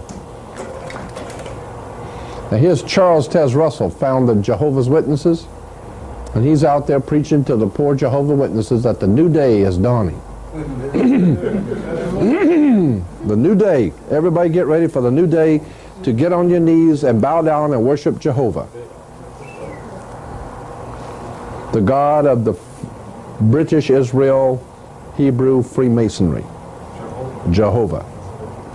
That's Freemasonry. Semitic British Freemasonry.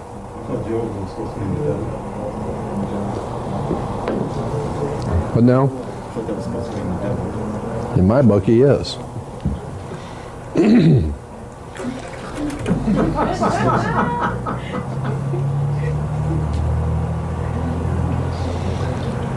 Here's Jehovah's Witnesses.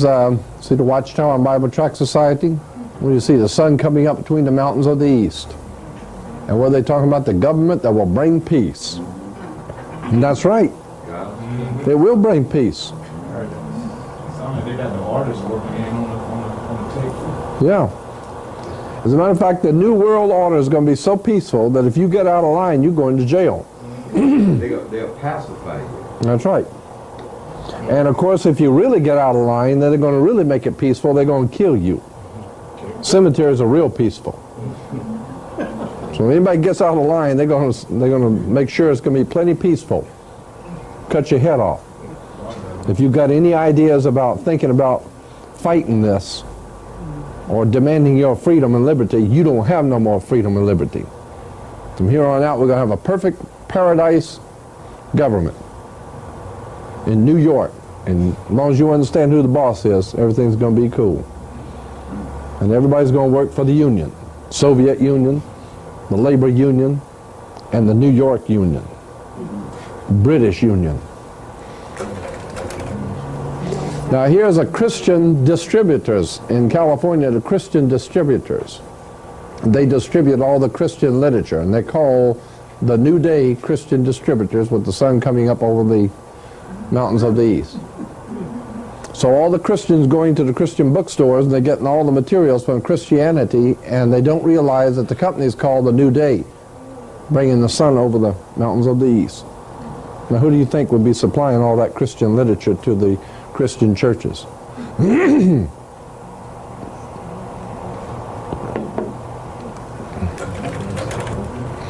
Here's Richard Nixon. When he was president, he had a medallion struck for himself, and he's called the New Day for America, a new dawn for peace. New day and the new dawn. Of course, he tripped up a little bit and screwed up. Yeah, made somebody upset. Yeah, he made somebody mad, screwed up. So they said, "Fool, you ain't gonna see no new dawn. You going home now. You ain't gonna see no new day." Yeah, him and BB. Now here in the movie 2010, if you remember 2001, that's the shape of the United Nations building. It's called the Smooth Ashlar in Freemasonry. Oh yeah. That's the UN building. And it's called the Smooth Ashlar. A smooth ashlar is a stone, a black stone. It has to do with the black stone of Mecca. The Kaaba. Right. All the black stones that was in the doorway of all Egyptian temples. That's exactly it. And that's why it's in the meditation room of the UN, of the United Nations, the black stone. Now here in a magazine, a cartoon magazine, on the, taken from this one, this magazine here, 2010, up here shows the sunrise in Egypt. No, this is in Washington, D.C. And here it is, the sunrise in the Soviet Union. And here it is in Egypt. And then down here, you will see the UN building perched upon or sitting upon the waters of the nations, which water always represented the people. So the United Nations is perched upon the waters of the nations, or the waters of people. And down here in the bottom, it says, and unlike on Europa, a new day, unlike any before, dawns. A new day dawns.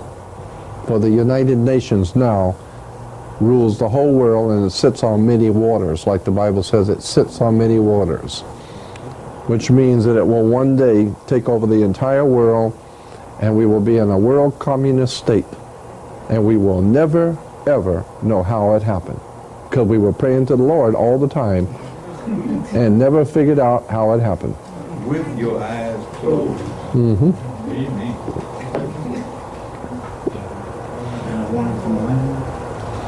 Yeah, and a warning from the landlord. Here we have from Liberia. Them the ones who went back to Africa. That's it. That's it. And there's Liberia, state arms of Liberia. See the sun? And also the sun, which heralds a new day. There it is. The sun is heralding a new day for Liberia. Here is Romania. And here's the national coat of arms, the state arms for Romania. And you see the sun coming up? The sun, rising sun, expresses the promise of a new day. There it is. The sun rising over the mountains of the east expresses the promise of a new day. Here's Mongolia. There is the guy riding on the horse toward the mountain with the sun. The horseman racing into the sun. This stands for the nation's advance toward communism. And that's Jimmy said, I see a new day dawning. Yeah, because he's helping advance our country into communism. Like a pale horse. That's it. I hate to tell you that, but it is the pale horse. Yes, sure is. Right up there. Here's Malawi. Okay, Malawi. Malawi added the sun to symbolize the dawning of a new day for Africa. There it is. Masonic Freemasonry moved into Malawi. And the people never saw it coming. They didn't understand it, had no idea what it meant.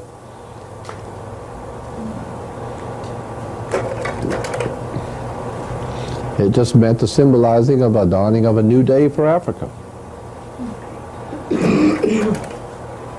Afghanistan, same thing, sun dawning. The main elements is the rising sun. Now here are class rings for high school and college kids. Class rings. See them standing there seeing the sun coming up over the mountains of the east? These are class rings you get for high school. Sun coming up. This one's called a new dawning. See the sun coming up for the new dawning. Here's another one. The sun coming up over the mountains of the east. These same people are the ones that control education. Bet on it. Reaching for tomorrow. Remember those sons of tomorrow? The sons of tomorrow. What do you see? The sunrise over the mountains of the east. Behold, a new dawn. A new dawning.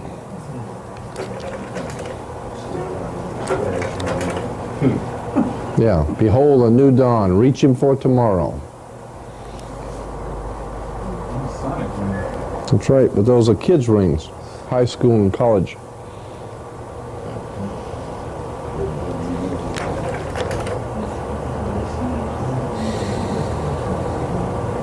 That wouldn't be a fish mouth, would it? No, it looks like an angel. Yeah, it could be, but it's the looks like a bird, and but it could be the fish too. Yeah. Now here is a book you have right up here. Excellent book. I just pointed it out to somebody over here. It's right here. It's called Secret Societies and Subversive Movements. Excellent book. If there's a copy left over here, you ought to get it because it's sensational. Here, see again, I told you it was from the Christian Book Club of America. So you can write them and they'll, you know. But anyway, here's The Secret Societies and Subversive Movements by Nesta Webster. And in it, she's quoting this lady who was a member of the Aleister Crowley group. The Aleister Crowley group was called Stella Matritina in England. And this one lady who was a member of Stella Matritina came out of it, and Nesta Webster was interviewing her. And she said, the lady said, the same initiate has communicated to me, this is Nesta Webster talking, the same lady or the same initiate has communicated to me the following conclusions concerning the group in question, with the permission to quote them verbatim. The lady who was a part of the Stella Matritina in England said, I have been convinced that we as an order have come under the power of some very evil occult order, profoundly versed in science, both occult and otherwise, though not infallible, their methods being black magic, that is to say electromagnetic power, hypnotism, and powerful suggestion. And here is the point. We are convinced that the order, that's the Stella Matritina order in England, we are convinced that the order is being controlled by some sun order, after the nature of the Illuminati, if not by that order itself. Some kind of sun order?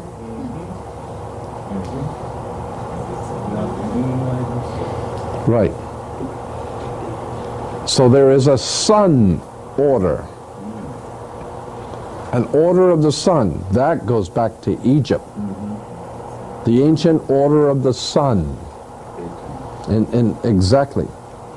In ancient Egypt. And there were priesthoods of the sun.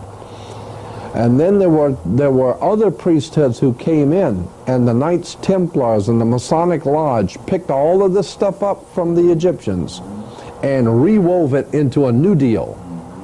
A new deal? A new deal. It's a rise and fall, rise and fall. Well, it goes back to the sun, the rising and the setting of the sun. And the two suns, the sun of the, you know, how he said, between the two suns, one empire is going and another is coming up, which shows that there is a connection between the fall of one nation and the rise of another. It's not by chance. It's all being orchestrated by something that she calls a sun order. And that's what they call Freemasonry, a sun order. And a while ago I showed you how the sun has two wings, left wing and right wing. Therefore you got left wing politics and right wing politics. You got the right wing and the left wing. Of course, that's what the sun has, is two wings. Somewhere you said that you don't think this is going to work. So if it fails, will it rise again? I don't know. 100 years, 100 years. Probably. It'll just continue trying until... Yeah, I think between good and evil. Yeah, it's the battle between, yeah. Truth and false. That's right. Yeah. Now I got my own idea about why that is. I have my own theory on as to why it is that 500 years from today we'll still be fighting the same battle. They'll be doing it a different way, but we'll still be fighting them the same way. The poor people, the working class people will still be fighting the manipulating people who are manipulating and exploiting and keeping everybody else ignorant and stupid and using them and abusing them. There's always been that war. You go back into ancient history, there's always been that few that exploit the many. And it may not ever stop, I don't know. And it's always been through ignorance. Yeah, it's always been used to ignorance. The parasite is always weaker than the host. That's it. But I got a theory about why it's happening like this and why it will always happen. But that's just my personal spiritual belief. Now, here's a classic example of how symbols are used in churches. Now watch this. We have a cross and the crown in Christianity. Here it is again on the Bible, the cross and the crown. It's on the Holy Bible, okay? Here in that book again of Freemasonry, we will see the cross and the crown. Okay? Now, keeping in mind you've got the Bible here and the cross and the crown there, and this is from that Encyclopedia on Freemasonry, remember? Okay. Here we have the first 3 degrees of Freemasonry, first, second, and third degree. That's why when you go into a court, they're going to give you the third degree. Now, over here you got the Scottish Rite and the York Rite. Here is the Royal Arch Mason, or the Mark Mason. It's called Mark Mason, the Royal Arch Mason with the triangle and the circle. Then you got the Order of the Red Cross. So when you hear about the Red Cross doing this and the Red Cross doing that, and give money to the Red Cross, just remember when you give money to the Red Cross, who you're giving it to. You're giving it to the York Rite Freemasons in New York. Yeah, and they need your money like they need another hole in the head. I find that the Red Cross owned one of the, they manufacture one of the most well-known sniper rifles in the world. Oh, really? Singer Arms in Sweden. The Red Cross? Red Cross owned it. Well, that's great. That makes me feel warm all over. Shoot you, they come back up. Yeah, that's it. That's the twin Felix. Yeah, the twin Felix. Yeah. Coming and going, they're going to get you. Now up here we have the York Rite of Freemasonry from New York, or York, England, okay? Now here is the symbol, the highest you can go in the York Rite, okay? You see, this is the Scottish Rite, and this is the York Rite. The Scottish Rite has 33 degrees. That's because Jesus supposedly died at 33. That's why it has 33rd degree. But the York Rite, the highest you can go in the York Rite, is called the Order of Knights Templar of the York Rite Freemasonry, okay? What is that symbol? That's the cross and the crown. You've already seen it on the front of the blue book on Freemasonry. Now remember that, cross and the crown, and remember it's the York Rite Freemasonry.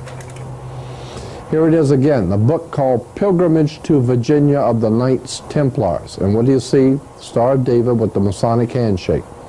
And over here, the cross and the crown. We're talking about the Knights Templars. The cross and the crown of Freemasonry.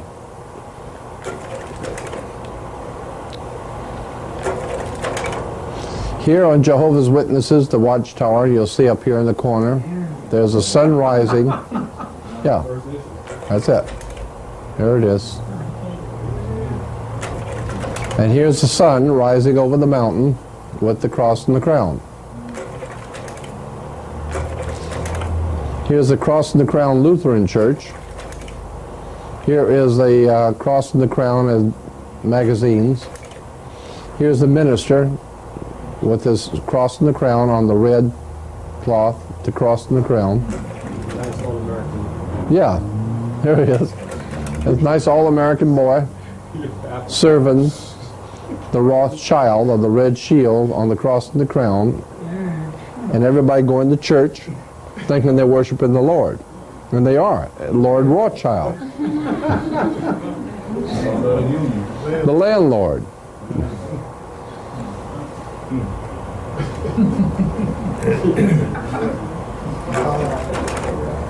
Here's Christian Science.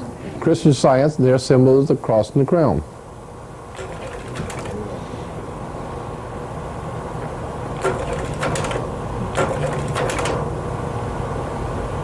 It's everywhere. Here it is. Using as a wedding band, simply as a testimony of your commitment to Christ. And there you see the cross and the crown.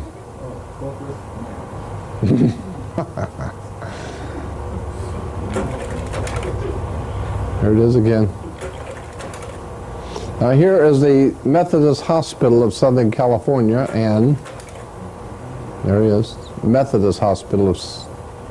That's why the Knights Hospitallers, they call them the Knights Hospitallers. Again, you have the cross and the crown. Here is a church in Van Nuys in California by me, the Community Bible Church. And this little circle right here There it is. 12 signs of the zodiac, and in the middle there's the cross and the crown. Now here's the Santa Anita Apostolic Church.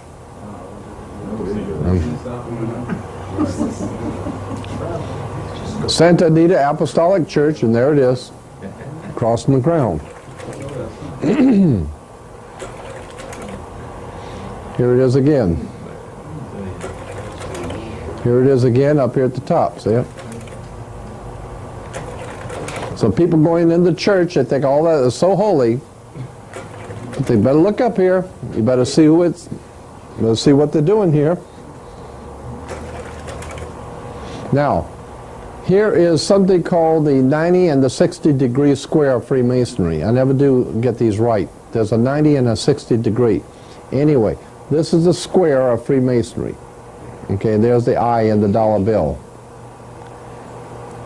But anyway, here is the square of Freemasonry. But around their necks, they're wearing squares also. See the Freemasons wearing the squares around the neck? How come we got all them different symbols up there at the top, like the shrine? Yeah, this is from an encyclopedia. These are all the different Masonic lodges on the different continents. Okay, go back to the fourth one, the triangle and the circle. Oh. For a moment, all of our bottles and food and everything now has that. Even the football players' jerseys have that. So that means that that's... I told you that was the symbol of York Rite. Right. Freemasonry. Does that mean that they're doing anything to your food in particular? Because everything doesn't have it, but most things do. And most likely, before the year 2000, everything's going to have it. See, they're starting little by little by little to adding it this, add it to that, add it to this. Bologna slice. Yeah, and then next week they add it to this, and next week they add it to that. And before you know it, one day you're going to wake up and you can't even go to the bathroom that is in the triangle and the circle everywhere. You walk into any restrooms and in the restaurants, they're all triangles and circles. So they haven't chosen by 1, 2, 3 in order what they want to put it on. Well, I don't know. They're choosing it randomly, or No, I don't think nothing is happening random. No, no, nothing happens random. They own these establishments. They control them. If you're going to get up in high in anything, if you're not in masonry, you're not going too high. That's it. And if you're going to open up, if you're going to have a building, you're going to finance the building of a building, and you get an architect, architects are Freemasons. That's it. So, if you're going to get money to build something, you got to get it from the bank. Banks are Freemasons. After you get the money, you're going to have architects build the building. Architects are Freemasons. You've got to buy all the raw materials, the bricks and everything. That's who sells them, is Freemasons. Then you got to get people, the laborers that come out from the unions. That's Freemasonry. And when you get the check and dig it down the bank, that's Freemasonry. So the bottom line is, you ain't doing business in this country unless you do it with Freemasonry. That's it. What is the symbolism in the aprons again? The aprons they're wearing? The apron is the lamb's skin. It goes back to the lamb's skin. That's why when you graduate from college, you get the lamb's skin diploma. It's the lamb's skin. It goes back to Egypt. Anyway, there are two kinds of squares in Freemasonry. This is one square. I think this is the 90-degree square, and these are the 60-degree square. Okay, now I'm drawing attention to two kinds of squares. 90-degree and the 60-degree. Here's the 90-degree on the dollar bill, see? That's the 90-degree square. And that's this 90-degree square on the dollar bill. Now here it is. See the 90-degree square and 60-degree square.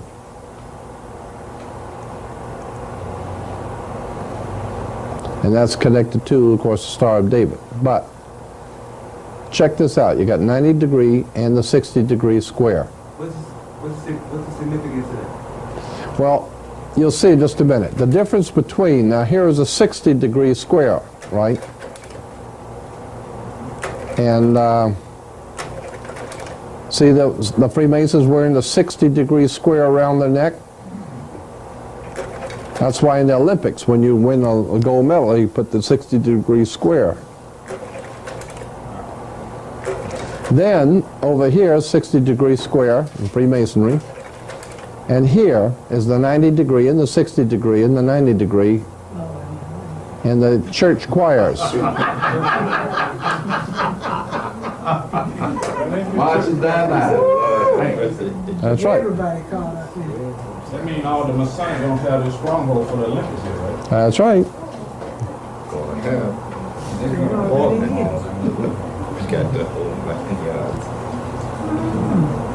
And so when you see, and you go in the churches and you see the choirs, and they're all singing, but all of them have the 60 and the 90-degree square.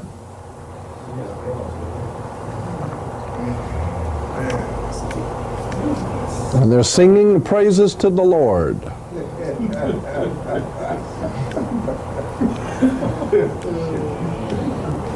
And the Lord just happens to be the big penis.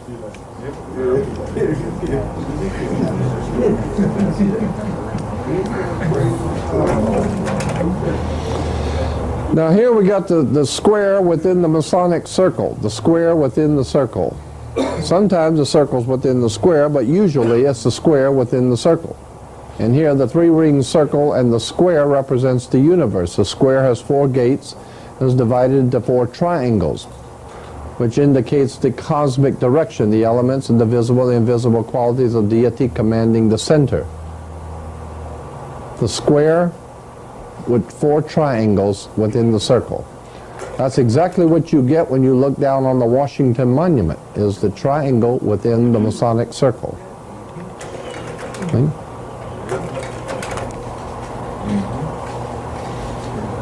And they show you this way because you got the black triangle as opposed to the white triangle. You pull the two together, comes the Star of David within the Masonic circle. Here's the Kaaba, the black square. It's called in Freemasonry the perfect stone or the mystic cube. The mystic cube is a symbol of the Illuminati. The truth cube or the mystic cube is called the perfect stone or the mystic cube. It's connected to the Illuminati and the Freemasons. Again, it's the square within the circle. The square within the circle. Now we got the little Masonic library has Mormons and Freemasonry. There's Mormons and Freemasonry. Mormon church is nothing but Freemasonry. Mormons and Freemasonry. Mormons and Masonry. Freemasonry and the Book of Mormons. Zion's Park. That's why you got Zion's National Park. The Great White Throne, Zion's National Park. Great White Throne. Yeah. Okay, again we go back to the red rose, which is the tuta rose of England, the symbol for world socialism. Now here's the Queen of England with some pornographer or murderer or something, I don't know who he is. Yeah, all the above. Some drug pusher or something. Well, both of them are drug pushers. Oh yeah, they both are. But he's proud to show you his red rose.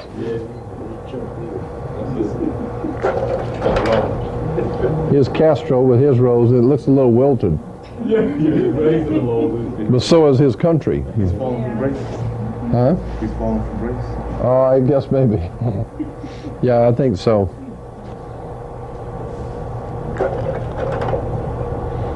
There's the, here was the Communist Party chief that Yeltsin overthrew. And there he is with his red rose. Here is the guy called the Butcher of the Balkans. And there he is waving his red rose for world socialism.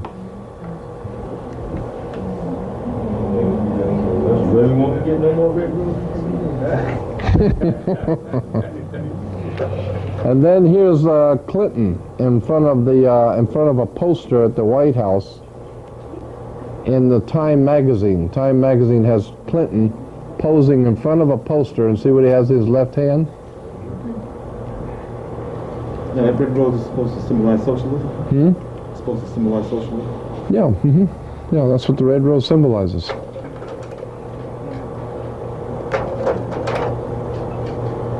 Communist Party boss. Symbolizes world. To soften up the message. Yeah. Goes back to the red Rosicrucianism. It's called.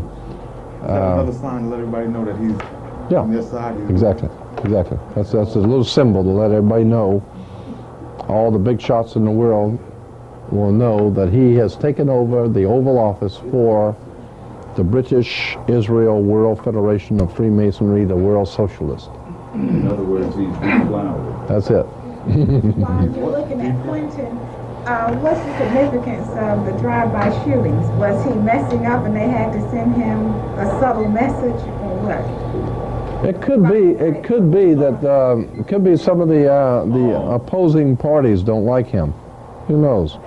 No, I'm sure it's not the people. The White House, they shot at it with an SKS, and that's the rifle that they want to take away because the country's been flooded with SKS. Oh, okay. Well, that makes sense. And That makes more sense than. And Gore came on the next night talking about gun control and said, by the way, the gun that the gunman used was an SKS, semi-automatic. Yeah. Okay. Well, that makes sense to me.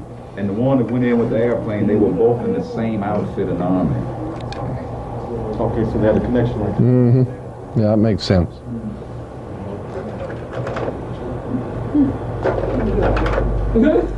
Run it back. Was that Joe Camel? Joe Camel. Mr. Cool. No, wait a minute. Now, that's just a goof, or you think that means something? There ain't nothing happening. Nothing happening by chance. When you understand that the tobacco companies in this country are owned by the British, the English owners. They have always been the back east. I mean, yeah, I'm back east now. There's always been the British who own the tobacco plantations.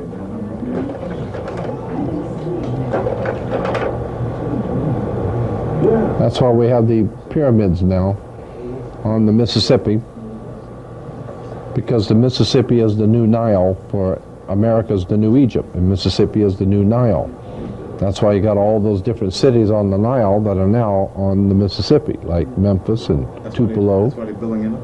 Yeah, because America is the new Egypt. The secret societies of Freemasonry call America the new Egypt, with the pyramid on the back of the dollar bill and the Washington Monument.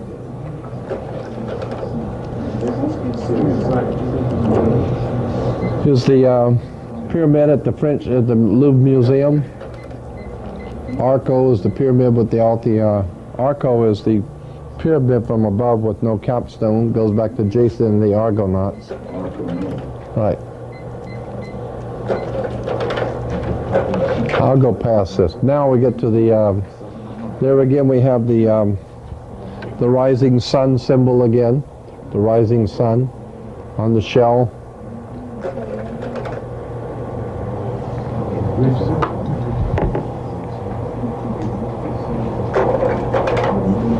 The double square of Freemasonry. Here we got an intertwining, the interweaving of order and disorder. 90-degree and the 45-degree angles, which ultimately create a harmonious design.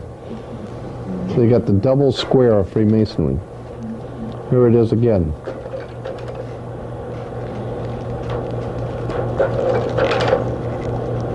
There's the double square, order and disorder.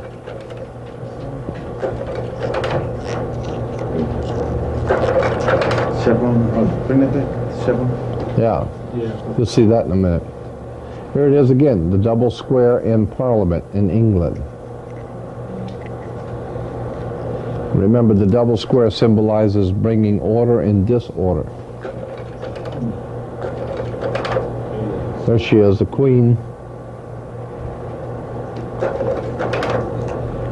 On her crown, she's wearing the Knights of Malta cross, the square, the double, it's the square, but it's the Maltese cross. Here's the double cross of Eastern Orthodox religion, the double cross. Yeah.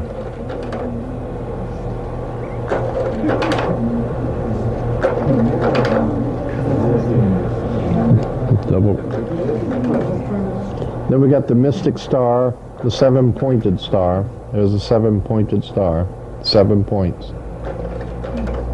There it is again, Masonic Orders of Fraternity with the mystic star. The Golden Dawn Enochian Magic of England uses a seven-pointed star. Highway Patrol uses a seven-pointed star. Police departments use a seven-pointed star. There's something called the origin and significance of the Magen David. The origin and significance of the Star of David. Star of David goes back to Jerusalem with the cult of the planet Saturn. I told you one of the ancient cults in Jerusalem was the planet Saturn.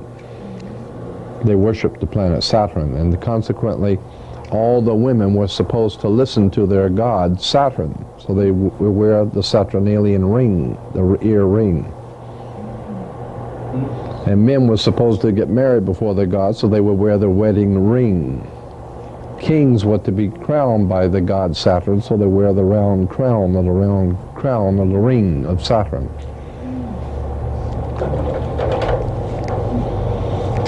Here's the symbol of the sun in the ancient Hindu. The ancient Hindu symbol of the sun. And that's the Star of David in the circle. So the Jews can't tell me that that's the Star of David. No, that's a Hindu. It's around thousands of years before David. Yeah, before David was. Now here's the Los Angeles, the Century City, the ABC Towers over here. You see the two towers are triangles pointed in. We should have one of the Atlantis skyline. Yeah, boy. It's just crawling with stuff, man. Just crawling with triangles and circles and circle in the triangle. Huh? Oh, no, here. Atlanta. But this is in LA. But the point is, this is ABC Towers. This is ABC television. And the two towers, the ABC towers, are triangles pointed together. So when you bring the two together, it comes the Star of David. Now, here you have the five-pointed pentagram. Penta means five. So you have the five-pointed pentagram. If you take the arms off of the five-pointed star, take the arms off, in the middle you got a pentagon. The five-pointed star is a pentagram, and take the arms off, it's a pentagon. That's why the United States has a pentagon.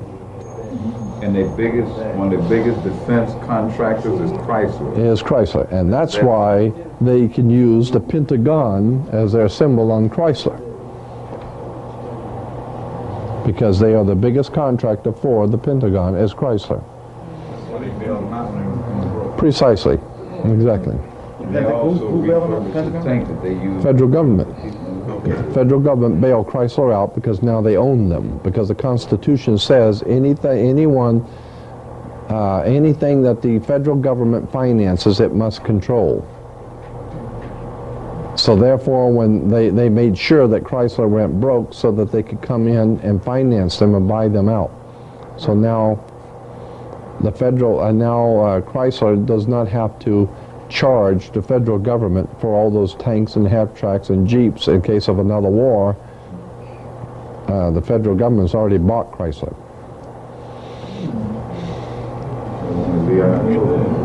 That's right. So they let Lee Iacocca build it back up and give him his money for going along to get along. Now, generally, the inverted pentagram is regarded as representing evil. The inverted with the point pointing down. Generally, the one that has the point pointing down is the inverted pentagram is regarded as representing evil. Okay? That's Anton LaVey, the head of the Satanist church. Here it is again, the devil with the inverted pentagram pointing down. Is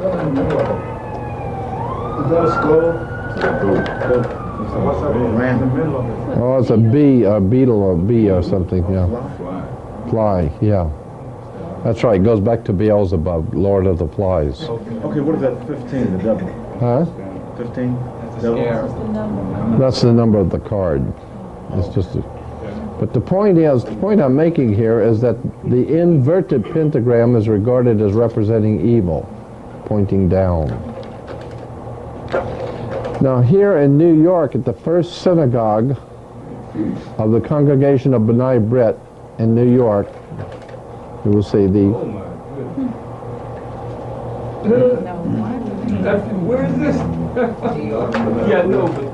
Yeah, the B'nai B'rith congregation in New York.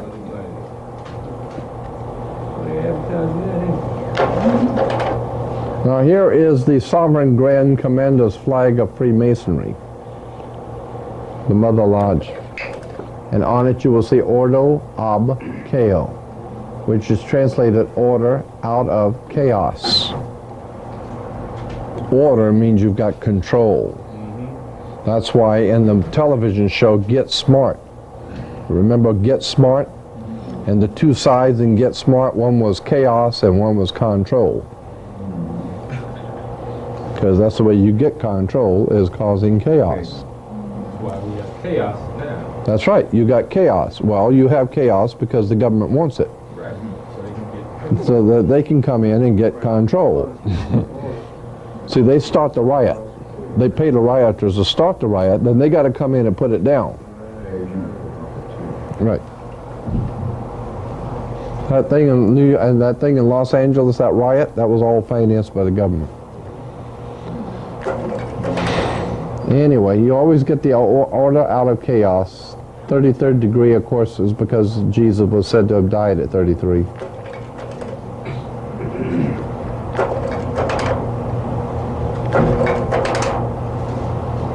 There's no wrong with that.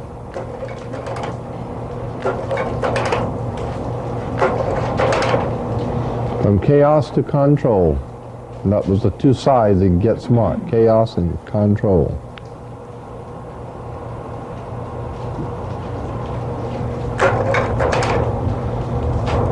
Here's a magazine, a book on Freemasonry in Europe, the European Masonic orders. And here they are, the different orders of Freemasonry in Europe. And up here you will see the two symbolic headdresses. Same headdress that the high priest of Israel is wearing is the same headdress here. And here's the Pope, who was one of the orders of Freemasonry, all these different orders, and here's the Pope. Yeah, here he is, with the dagger and the all-seeing eye. Here's something called the Chapter Jewels, taken out of a reference book on Freemasonry, and the high priest jewel of Freemasonry, the high priest jewel, is the papacy, the Pope's headdress. He's the high priest of Freemasonry. Here's the Jewish high priest, or the Hebrew high priest, and you will see him holding the fleur-de-lis in his hand, the fleur-de-lis, and wearing the Pope's headdress. Why would the Hebrew high priest be wearing the Pope's headdress? Well, the same reason why the Pope wears the yarmulke.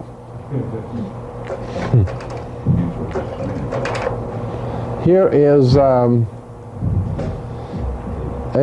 apron, right, from Freemasonry. And there's the Pope on the apron, with the others who are wearing the black square on their heads. That's when you graduate, you wear the black square. See, when you graduate, you wear that black square on your head. That's because the brick masons, the plasterers and the brick masons, use something called a, what do you call it? The trial and square. A trial and square. And the square, they hold in their hand and put the cement on. They take the trial and put the mud on the wall. So when they're building a wall, they use that square. And there's a black square. That's what the black square you wear on your head when you graduate. Because the colleges and universities are run, financed, organized, and directed by Freemasons. That's right, the martyr board. You wear it on your head. So they finance, I mean, Coca-Cola finance all the universities around here. Well, and then when you find out who owns Coca-Cola. That's it. And there's the Pope up there with him. And then you got the Royal Arch. Now here it is. This is the Royal Arch chapter of Freemasonry. Note the headdress of the principals. The Royal Arch chapter. Okay, there he is. That's why you have 6 stones on one side and 6 stones on the other. And this stone here is the keystone. It's right in the middle. And it's called, in any arch, you always have the same amount of stones on one side as the same amount on the other, and then you have one in the middle that holds it together. And that one in the middle is called the keystone. And it is the keystone for the arch. That's why Pennsylvania is called the Keystone State, because it's the 13th colony. There were 6, and 6 is 12, and the one in the middle makes 13, and it was the Keystone State. So it was the keystone for the Royal Arch Chapter Masons who founded the whole thing. So when you get back to the Eye of God overseeing the Star of David, you're talking about the Royal Arch Chapter. The Royal Arch. And here is the man who gave Freemasonry the Royal Arch degree. His name was St. Louis. St. Louis was the Freemason who gave to Freemasonry something called the Royal Arch degree in Jerusalem. And that's why we have the Royal Arch in St. Louis, for the Royal Arch degree of Freemasonry.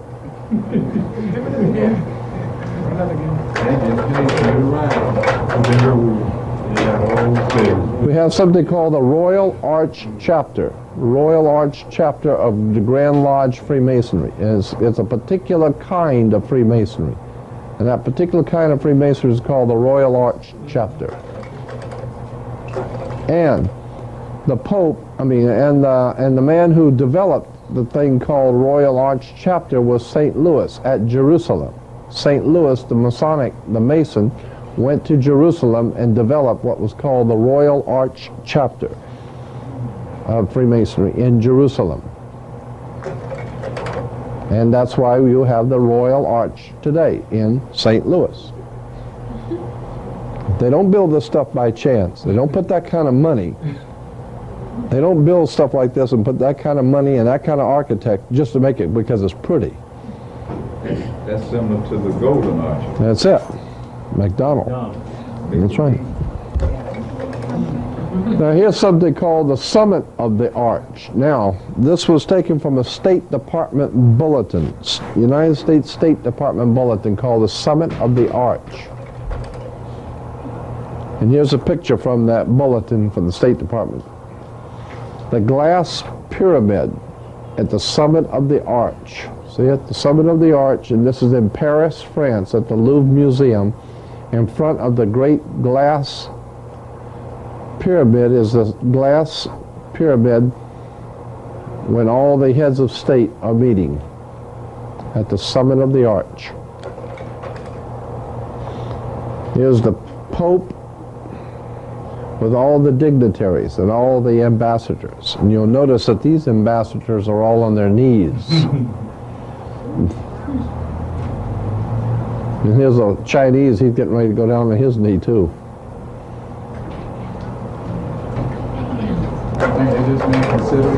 Huh? No, ambassadors. When you're an ambassador to a nation, and your country sends you to another country as an ambassador, That's very bad politics for you to go down on your knees, because that's symbolism. They're not only superior to you, but they're like God to you. You go down on your knees. Now, any ambassador to the United States would send to the Vatican. If he goes on his knees, he should be shot in the back of the head, because that's bad politics. You don't send an ambassador. I mean, how would you like to send, if you were a leader of a gang and then sending a representative to another gang, and your representative goes down on his knees and prays to the other one? Say, man, get up off your knees. I didn't send you over here crawling on your knees representing me. Damn. The hell are you doing crawling on your knees representing me? You represent me. That makes me look like I'm crawling on my knees. Right? So why are the ambassadors of all these nations on their knees? Because they know better.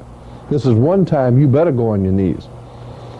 Not because he knows the Lord, but because he is the head of a very powerful, sinister, secret society of Freemasonry. And they know that. And they know that. So they have to give him respect. And normally, if you go from one king to another, they stand and talk. But if you go before this guy, you better get on your knees. Because this is some heavy-duty stuff here. That's Knights of Malta Freemasonry. This makes the mafia look like child's play here. And that's the top of the Freemasonry. Yeah. Yeah. There it is again. The skull and the bones and the Pope wearing it, and the... Here it is, the Pope. There's the King of England, the star of what's his name, the one that was killed, Jacques de Molay. Jacques de Molay with the Knights of Malta. And then we've got the Pope, the King of England, and Jacques de Molay. Adolf Hitler. The Nazis had the...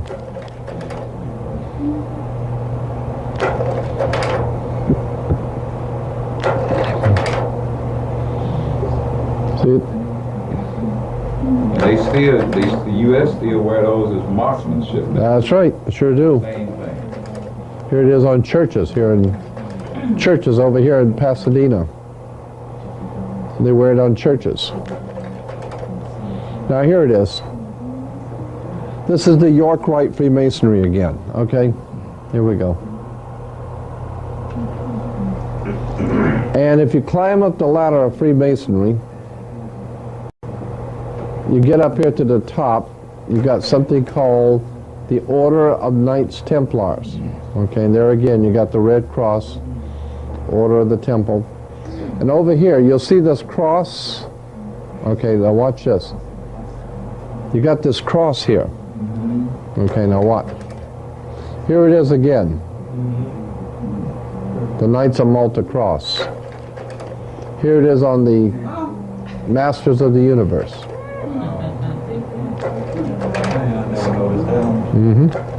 Stop you for a second.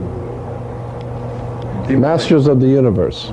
Do they have did they dedicate an order for de Molay after he died? Oh, sure. Absolutely. Jacques de Molay, when he was put to death in the 15th century, they made an order for young boys. They was called the de Molays. Okay, somebody mentioned to me, I was talking about 3 weeks ago, and they said that Jeffrey Dahmer and the son of Sam, their parents were involved with the de Molay school. I mean, they were part of that order. Yeah, well, wouldn't surprise me none. All them crazy members of it. So is that supposed to be a Freemason order? Yeah, but it's for young boys. Just for young boys. It's called de Molay. Now here it is again. Use our Masters of the Universe. Now, it's also, here it is again, okay? It's also used for the Los Angeles Fire Department uses it. See?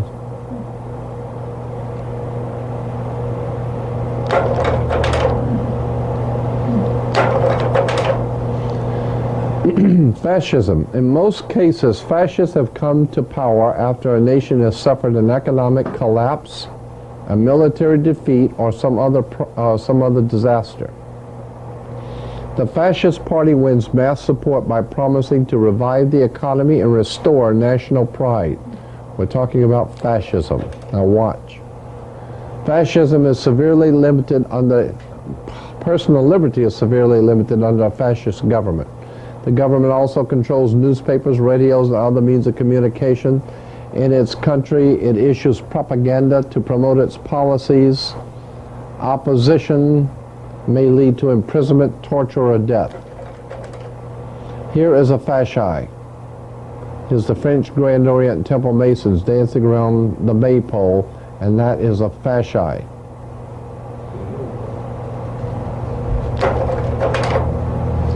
Fascism. Fascism was an authoritarian political movement developed in Italy and several other European countries in 1919. Fascism. Its name was derived from the fasces, an ancient Roman symbol of authority consisting of a bundle of rods and an axe.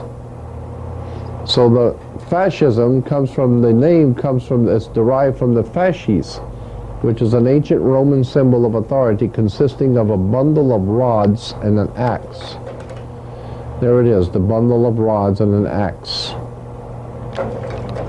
Here it is on American coins, a bundle of rods with the axe. See it?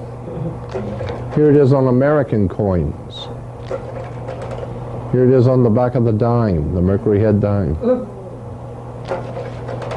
Here it is in Congress. Oh, right there. On the wall. See it right here? What is that? On both sides of the president. So when the president's standing here talking, there is the fasces. So if you think that this country is a fascist, racist country, that's because it is a fascist, racist country. About damn time you woke up and found out. Well, these people act like a bunch of fascists. That's because they are. See it? They just doing what comes natural. That's right. Another characteristic of a fascist government is that they are controlled by corporations. That's it. That's a very important point. That's a very important point. There it is again. See it? Over here with this symbol here too. There it is, the fasci. So that's why and also the United States Senate. Here's the U.S. Senate. And what do you see down here? And you wonder why they serve the corporations. Why they gonna bust them when they give a donation when they run for office? No, that's just something for us. That's something everybody believes. Even the playing cards has the fasces. Now we got the 13, there are 13 leaves, and there are 13 berries in the 13 leaves. 13 arrows, 13 stripes, there are 13 stars. 13 stars make up the Star of David, Shield of Solomon. Yeah, 13. I haven't counted them, but I was told that one wing has 32 degrees and the other has 33 feathers, 32 and 33. Then you have the Anuit Coeptus, which simply means our enterprise is now a success. Anuit Coeptus, our enterprise is crowned with success. And then you say, what enterprise is crowned with success? Novas Ordo Seclorum. Novas is novice, meaning new. Ordo is obviously order. And seclorium comes from the word, we get our word secular, meaning worldly. Secular job, secular education. Secular means of the world. The new order of the world. Our enterprise is now a success. That was put on there in 1933. When Roosevelt came out and said, we got a new deal. Now, the deal before was that you were an American and you were free. Now we got a new deal. The new deal is that we just bought you. You understand? We bought you for a price. So consequently, we now have the new deal. Our enterprise is now a success. What about Clinton's new covenant? Yeah, the new covenant, that has to do with this thing right here. And on the bottom of the pyramid, you'll see MDCCLXXVI, standing for 1776. There are 13 layers on the pyramid. Everything is done in sequence of 13 because of Jesus and the 12. Jesus and 12? Jesus and his 12. disciples. The 12 disciples plus the master makes 13. That's why 13 is an unlucky number for you. Because that's a number that's used by the Illuminati. The 12 apostles plus the master makes 13. 13 is the unlucky number because it has to do with a very high form of occult magic, and you don't need to know nothing about it. So don't even use 13. It's unlucky for you. That's a number only the masters know and understand. So that's why 13 is unlucky. Now, here is something interesting you probably have never seen ever. Have you seen this one before? Okay. Have you ever seen this on a dollar bill?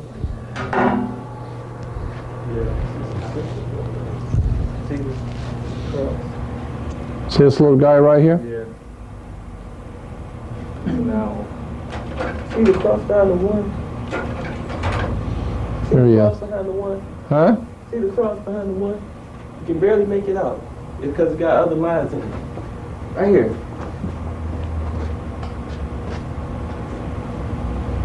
See, they add this into it. Oh yeah, to yeah. destroy the wall. Oh, I get you. You can see it. It's right Yeah. behind it. Yeah. Anyway, this little guy right here. Here he is. That's a guy. No, it's an owl. A little owl. It's a symbol of the Bohemian Society. When is there any relationship between that and the woods owl? You remember that became the mascot for the whole conservation effort or something, the woods owl? And then they started taking up the land and all. Wouldn't surprise me none. It sure makes sense to me. Has that always been there? No. Or they just put it No, there no. about 3 or 4 years ago? No. They put it there about, I think about 20, 25 years ago, 20 years ago. Yeah. There's, that's Albert Pike. Yeah, Albert Pike, the Grand Master of World Freemasonry. Yeah. He was thinking to himself, boy, if you chumps knew half of the crap that we're doing. If you chumps ever found out what we were doing, you'd be real big time, disappointed. Yeah, I've been on mushrooms for 41 years.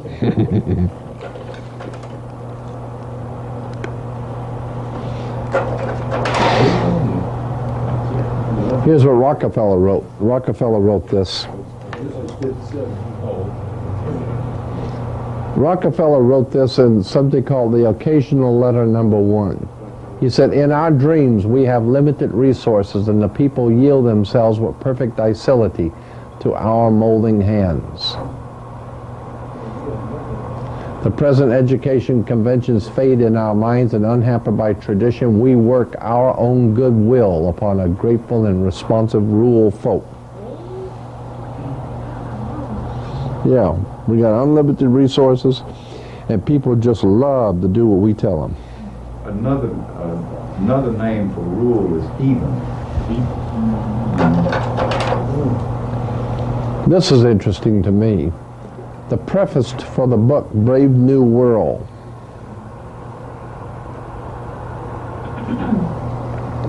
And in the preface for the book Brave New World back in 1948, the 1948 edition, we're talking about back in 1948, this was said, quote, as political and economic freedom diminishes, as the political and economic freedom diminishes, sexual freedom tends compensatingly to increase.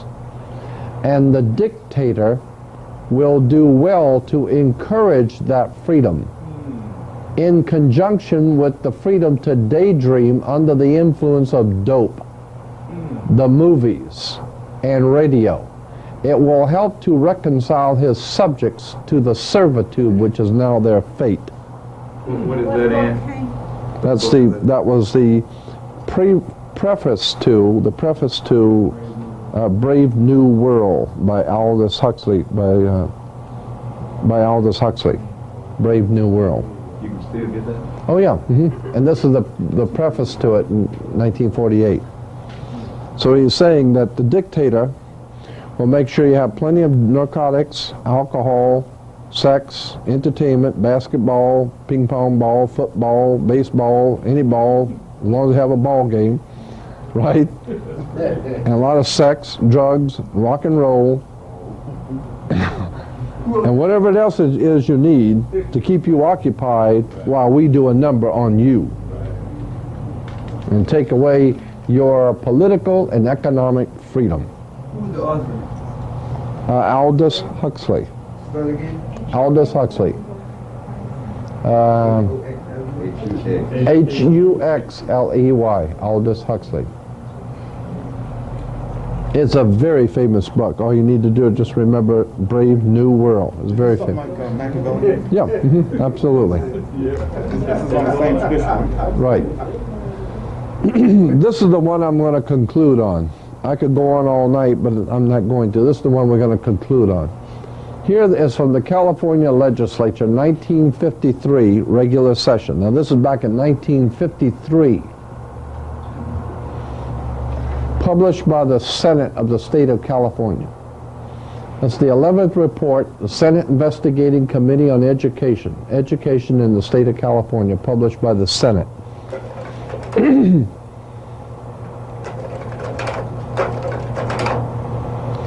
It says, I can't, wait a minute.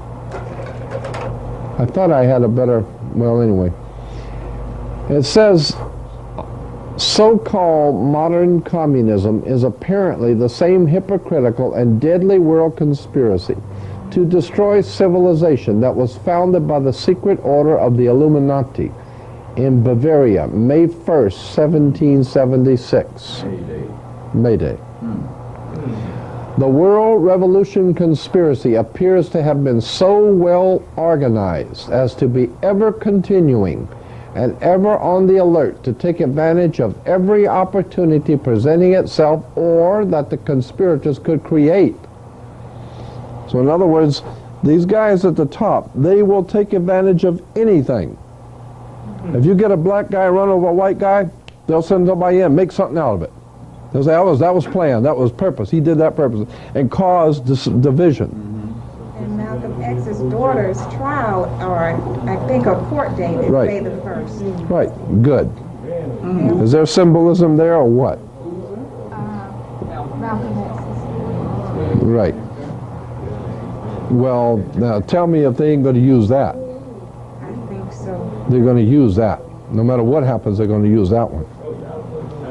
So that's supposed to be a signal to the other people to let them know what's going on? Yeah, May 1st. Oh yeah, May 1st is a well, I'll show it to you. Anyway, it is significant in this connection that as early as 1783, when unsettled conditions and dissatisfaction in some quarters had arisen in the American colonies, a subversive anonymous sermons were circulated among the colonial army to incite dissatisfaction and rebellion. George Washington immediately, we're talking 1783, George Washington immediately called the army together, and in addressing them, he used this significant language. Quote, now this is taken from Marshall's Life on Washington, page 86, 87. George Washington, 1783, said, quote, "My God, what can this writer have in view by recommending such measures? Can he be a friend to the army? Can he be a friend to this country? Rather, is he not an insidious foe, some emissary perhaps from New York?" Back in 1783, George Washington knew where the trouble was. Who's he talking about now? I don't know. But he knew that whatever it is happening, better check in New York, because that's where the stuff is. That's where it's coming from. And then the Senate of the state of California goes on to say, it is plain that Washington believed the then center of this secret conspiracy, so far as this country was concerned, to be located in New York, and felt it to be his duty to make such a direct statement. So you're Yeah. saying that all this stuff is coming out of New York? Yeah, New York. All this crop's coming out of New York, the Empire State. Remember? The Empire Strikes Back. Star Wars. Controlled by the Jews? Mm-hmm. That's it. They spanked him. He's been coward ever since. Did they have anything to do with the Civil War? Oh, of course they did. Big time. And you think the slaves were freed, and you think the slaves were freed after the Civil War? Don't bet on it. Slaves were made 14th Amendment citizens. 14th Amendment citizens are not citizens. What are they? Colored people. That's right. Negroes. Mhm. No, colored people. Negro means one owned by another.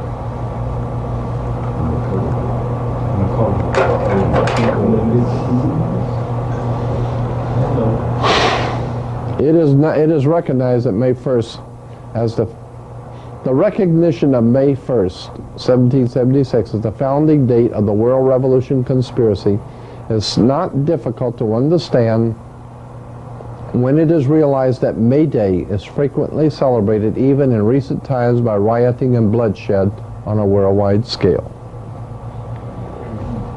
That's why in Russia and China, Communist China, the Soviet Union, and all communist countries, they always have the big celebrations and parties on May Day because it has to do with the maypole.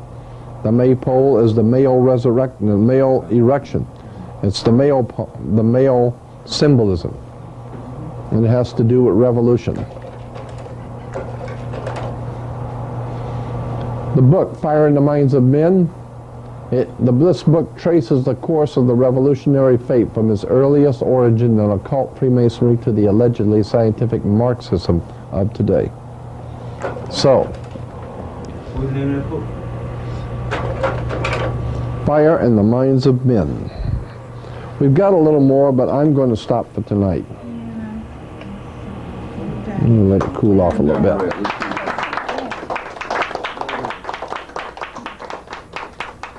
So all this is saying is that we better wake up. We don't have much time. And we don't have much time. How can I go about getting a copy of it?